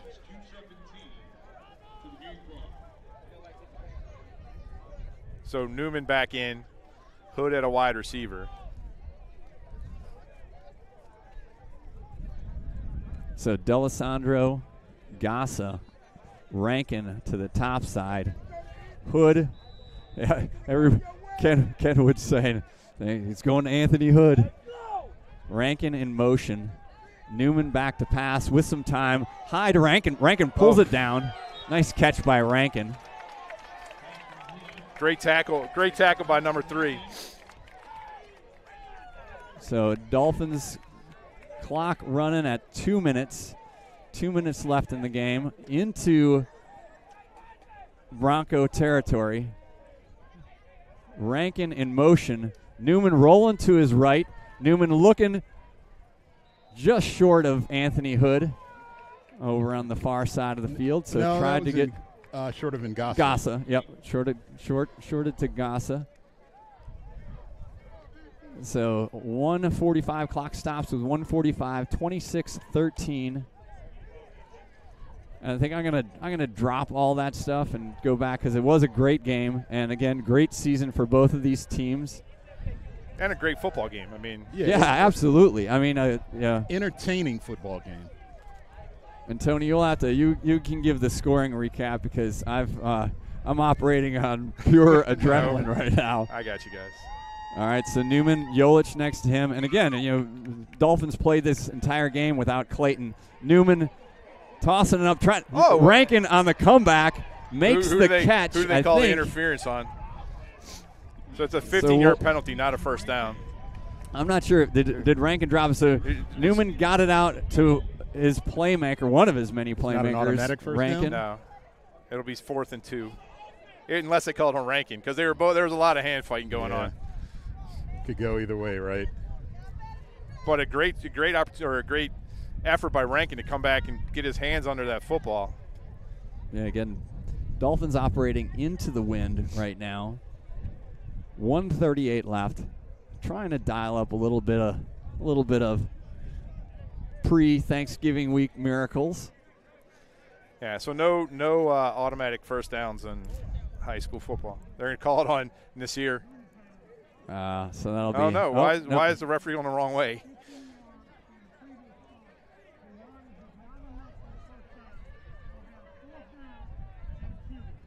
All right. So 4th and 2. 4th and 2. Can the Dolphins keep their drive alive here? So it gives you some more options, though, right? It gets you the opportunity to get Hood or Rankin on the edge. So need to get to the 30. Newman collects the play, checking back in. Or, I mean, given the situation, yep, it's the fans in front of us. He keeps telling the defensive back it's coming to Anthony Hood. Box is stacked. Ears are pinned back for the Broncos. Newman passes out quickly to Hood for a first down. Great block by Jolich. Jolich stepped up from his running back position and picked up the blitz. Just stuck his head in there and gave Bennett the time to get that ball out. So first down, 1:33. Got to go fast here. Coach Finger's like, go fast. The clock is going in. And that's who Jolich blocked. All right, so number 19 is down, and they should actually, well, we'll see. That's Javon Anderson. Javon Anderson is down on the play. Yeah, he thought he had a free run. Jolich put his shoulder right in his gut. Jolich, and I mean, I probably call me crazy, but we may have to do like a postseason show because there's not enough time to talk about all these guys. I mean, Jolich is a kid who broke his collarbone in the Simeon game last year, and so played a lot as a freshman. Breaks his collarbone as a sophomore. Is an all-conference baseball guy with definitely D1 prospects on the baseball side. But what we've seen him do this year, especially on the defensive side of the ball, has been incredible. Like he made a play last week against Simeon on the goal line where he came from inside to out and totally, it was second and goal, became second and goal from the 13. It was just a highly instinctual play. Yeah, and all year again on offense, you've been doing it again. You got a set? Nope, that's a penalty. There you go. Pass over to D'Alessandro, but yeah, you're right. They didn't get reset. D'Alessandro doing some work on the right-hand side. But he was confused about what was going on. Yeah. I can tell you that Clayton has really enjoyed playing alongside Luke Jolich. So another, I think that's looks like Terrence Lee Jr. down on the far side. I mean, this has just been a hard-hitting football game. I mean, there's the last incident aside, between the white lines, there have been guys just going at it. I'll tell you, last week against Simeon, that may have been the hardest hitting high school football game I've witnessed. Yeah, I mean, that's, we've just, the last month has just been so much fun because you're playing against teams, even the big wins against Taft. I mean, the scoreboard was a big win, Right. but that's still a quality, high quality football and a great program, and you're playing great football, right? Yeah. And that's been my, when I get on my soapbox about the Chicago Public League and the playoff setup and all the rest of that. I mean, you want kids playing meaningful football in October and November, which means you need to be matched up against those kind of schools. Whitney Young, and then this, when you talk also, they talk about in the college program about you get that bowl and you get that extra month and a half of practice, which is great for your program and developing your program. Well, the same thing for Whitney Young and Kenwood. I mean, Kenwood expects that, but Whitney Young, from where they were last year, not making the playoffs, to getting a state playoff game and an extra month of football is huge in the development of what is still a very young football team. And I can tell you that the success that this team has had this season, I know from personal conversations that I've had with a couple of coworkers whose kids attend Whitney Young, they have made the decision to start training with the team during the winter and joining the team next fall. Right, it goes back. So go all the way back to the Pat's first game his senior year. We played Sarah Good, and Pat got interviewed, and one of his lines was, "Kids don't even know we play football anymore at Whitney Young." And in these 3 years, that has changed, and all credit to the kids that are seniors on this football team. Definitely. Because not only between the lines, but what they do on the social media, what they do in the school, how they conduct themselves, it's completely changed the fact that the thought that Whitney Young is a basketball school. JoJo recruited Maxwell Warner to play on the football team, and it started with Shadow Day. Yeah, that's awesome. Joseph knew him from his work with the Chicago First Hammers. down after that penalty. Newman back to pass. Newman throwing it deep, looking, touchdown to Nasir Rankin. So you're telling me there's a chance? How much time? A minute two. There is a chance. I mean, let's call it what it is. Got to recover the onside kick. Got to make the extra point. Nice pitch and catch.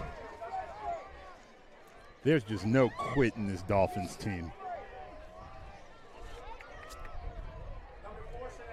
Newman to Rankin for the touchdown. Bardsma extra point is no good. Well, you still can do it the next time around. Fine, right? Overtime is good. Hey, we talked about getting an extra 4 month. Why don't we get an extra quarter out of that again? So I'll say this. I was at practice yesterday for the Dolphins, and you know what they did? The last drill that they did? Nope. Onside kick drill. Went through a bunch of different things. I think I can't remember what the call. There's some like retrievers or Labradors or something like that. It's retrievers. So we'll see. I mean, you get some funky bounces on the AstroTurf. You get all your guys that can do some work out there. Going to mention Jason Perez, one of the stalwarts on the offensive hands team. Clayton's out there. You're going to see what you can do as far as getting yourself a hop, getting yourself a shoulder pad into somebody, and coming down with the ball. So 1:02 left, 26-19. Again, Bardsma, the kicker, we think that Solomon Bradley probably injured on the first kickoff of the game. Hands team for the Broncos is out there. I think I'd bring everybody up. I'm not quite sure why they have anybody back deep. I don't know either. I mean, why no reason to stand at the 30. I mean, I guess you could try to pop one up there. So here we go. What do you got, the Akron Rocket to get this? Akron Rocket up the middle is heading that way. Bounce. Oh, man. You got on top of it. Good so try. it was like a two-hopper. Good hands. Two-hopper to – that was Javon Anderson back in the game after being out before. So that is that's gonna do it for the Kenwood Broncos. Congratulations to Kenwood. Absolutely. I mean, just fun Chicago Public League football season. Kenwood going to get in the victory formation. Best formation of football. Not today for them. So McFarland takes a knee. We're going to wind the clock. Probably have to do it one more time here, and then Kenwood will advance to the Chicago Public League, or to the Prep Bowl. Prep Bowl. Big thing City on Prep Bowl. Yep. So the City Championship. We actually we get to stay on air because they do hand out the trophies. We'll stay for that, right? You guys want to stick around for that? Sure. If anybody at home gets sick of listening to us, but Kenwood, little Gatorade dump on the coaches over there on Q Turner. Again, his 7th year at Kenwood. Their second trip back to the Prep Bowl in the last 2 years. What? Give me the Kenwood scoring plays. I remember an Amarian Stewart punt return for a touchdown. I remember a Mako Grant run for a touchdown. Although I get confused because there were some. So it was Dolphins were leading. Sorry, Alex.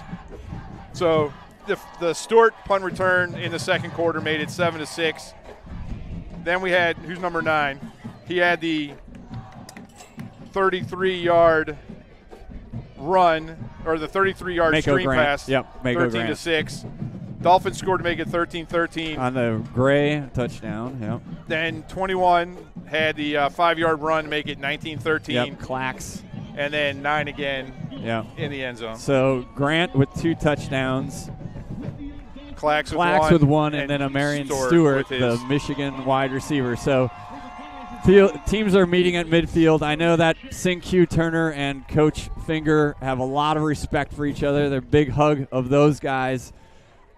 I know that Coach Finger respects this Kenwood program a lot and sees a lot of the things that they've put together. You see Anthony Hood, some of the Kenwood fans cheering out to him. Clayton and Hood, the co-captains of this team, so the have led the Dolphins over the last few medals. years. Opedele, there's Nasir Rankin. Coach Turner with Anthony. Jason Perez, I'm sure exchanging some pleasantries in his Snapchat address with a guy in line. How about Jason Perez today, out in coverage almost the whole game? Yeah, and I thought they would have to do something, but they didn't. Right? I mean, Perez has put together so much stuff all year. So I'm going to go back and just spend a few minutes here. You guys might have to step in if I can't hold it together. But that's all right. You were there when I did it, so it's.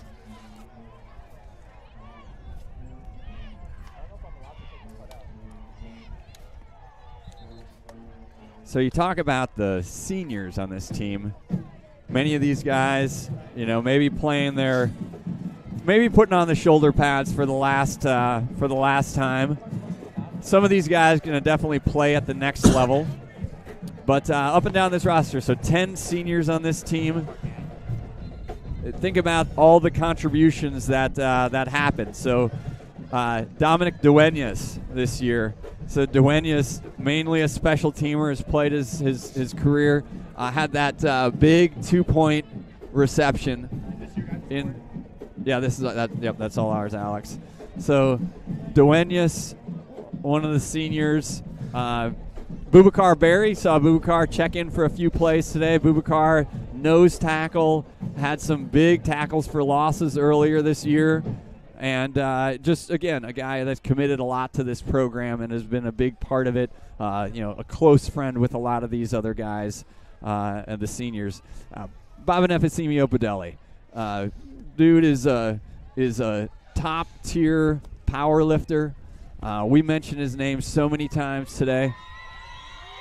Both at an offensive lineman, always outweighed by about 100 pounds. But what he does on the defensive side of the ball, we saw some of his speed today. See him constantly getting in the backfield for tackles for losses. Harrison Gassa. Last week, touchdown catch. Big-time sack.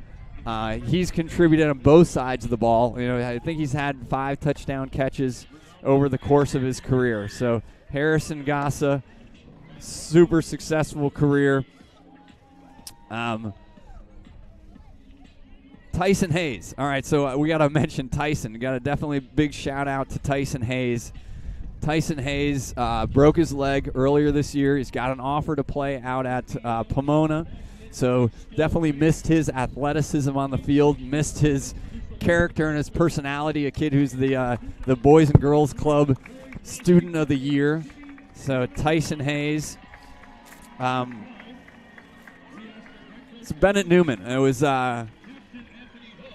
so we're going to see right now. I'm going to actually let Anthony Hood and Joseph Clayton head out. They're going to collect the second place trophy along with Coach Finger. Second place Chicago Public League. There's a spot for that in the halls of the School of Champions. Move one of Coach Slaughter's trophies over a little bit. So just mention, I mean, awesome for Newman to come out here. Throw the touchdown pass.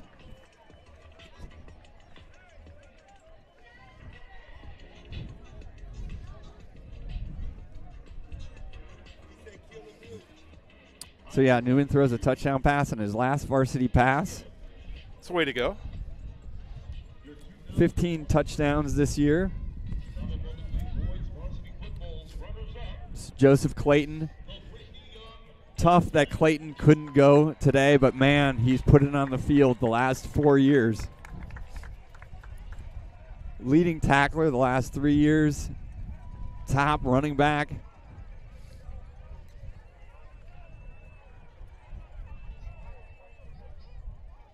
Yeah, you go back. Anthony Hood scored a touchdown in his first varsity game against Celerio when we were playing at Michelle Obama. Yep. We won't say that he got an unsportsmanlike penalty on that one either. But did he? I don't remember. Oh, that. yeah, he did. Oh, yeah, he did.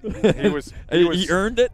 So there was nobody around him. He was like on the 15-yard line. He started coach priming it into the end zone. Yep. But, yeah, you go all the way back to these Barry, and it's well, and then Jason Perez, you were just talking about what the job that he did today. Perez, offensive lineman, again, giving up 100 pounds every single week. And then also going against a bunch of future D1 edge rushers, right? Marquise Lightfoot, guys like that. And Perez just, is the ascension that he's made throughout the course of his career. And then, Anthony Hood. I mean, you can't, Clayton Hood, those guys. Hood, talked about it, over 1,000 yards of offense, total offense. 28 touchdowns, 29, I think I'm going to say now actually he didn't have the touchdown pass today. Rankin had he had a touchdown pass to Yolich though. Right, so just an amazing career for him. And to see Anthony right now,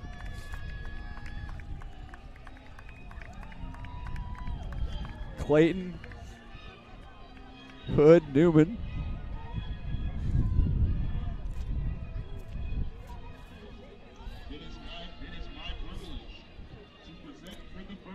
So Kenwood collecting their Chicago Public League championship. And move on to the Prep Bowl. Well-deserved. Coach Sink-Q Turner, again, just cranking through a bunch of high-end talent. Again, I think they got a tough first-round draw in the state playoffs. I would have cheered a heck of a lot harder for them. So but you got sort of the Dolphins. I mean, right. Oh yeah. I mean that we North was the 17th ranked team in the Sun Times service area. Yeah. So I'm just saying I wish that Kenwood got a worse draw because they would have won that game and it would have been rolling at the state level, and then we wouldn't have had to play them today. And, although who knows with the way the Chicago Public League kind of makes up those playoffs. You still had an odd team or something. You would have play rocks, paper, scissors. So. But I mean, you look at it. I guarantee there's nobody on this east side of the stadium that thought the score at the end of this football game was going to be 26-19, and it came down to recovering an onside kick with a minute and 2 seconds left. Oh yeah. Yes. Yeah. I mean, just an incredible season for the Dolphin fans that have been with us. So we thank everyone. On the Dolphins side of things, we thank Ricky Harris, principal of Whitney Young, Coach Cassidy, athletic director. Again, when I say maybe we need to do a postseason show, you can't talk enough about Coach Finger. Well, I want to take a second and thank you guys, because every week, and for people that out there that don't get to look at the numbers, every week you guys reached over 700 people. There was more than 700 views every week for these broadcasts. So 13 a lot of those were times. repeats. I'll look at them Friday night when I get home, and there's already 600 views. So Barry going back 100 times is just kind of gravy on top of it. But thank you guys for everything you did and carrying on the tradition, and hopefully we can either convince you to come back next year or find the next set of Jack Wildemuth and friends who will pick up the baton. But Tony, you can join us. We talked about it a little bit last week. Scott and I are going on a darkness retreat. I don't do that, because all that happens is you pull your Achilles tendon when you come out. No, we're going on a darkness retreat. Couple cases of beer, bottle of bourbon, just in the dark. maybe some steaks. There you go. Some steaks, and we'll see what comes of that. Right, but like you never make a decision about retiring after the last game. No, but you guys have done an amazing job, and part of the growth of this Whitney Young Dolphins program is a credit to what you guys have done for the last 2 years. Well, we're just happy to be part of that family. Definitely, it has been a true pleasure, and the critiques that I get from Todd Clayton and mostly from Joseph Clayton have been invaluable. Definitely humbling. Well, you're the riz that you have brought to this broadcast. I mean, I don't get cramps anymore because of what you taught me early in the season. You got the Hot pickle sauce? juice, Hot out there. sauce. Hot It's sauce. great. Hot sauce. So there are the let's zoom in over here on the Whitney Young Dolphins football team. You got Coach Finger talking to his seniors for the last time. They're holding up that Chicago Public League second place trophy. Great season. See Newman and Perez hugging there. A lot of hugs going on in the field as well. They should. So thanks to all of our fans. Thanks to everybody out there. Even if the Kenwood people that you were along for the ride today, appreciate some of your comments in the live stream. We try to call a balanced game as much as possible. We've seen this year ranking. Well, I guess I would say a balance as far as making sure that we're talking about the Kenwood student athletes and everything that they're doing and the program that Coach Turner has put together. And there you go. There are your Whitney Young Dolphins. Coach coming off the field. Selfie out there with the seniors. With the seniors and the coaching staff. And I guess on that, guys, we're going to call it a wrap on the 2023 season. Thank you Until very we come much. back for the 3-hour season wrap-up Christmas show. Yeah, maybe. We'll get Scott to And- sing a couple Christmas ditties. And bourbon tasting. There you go.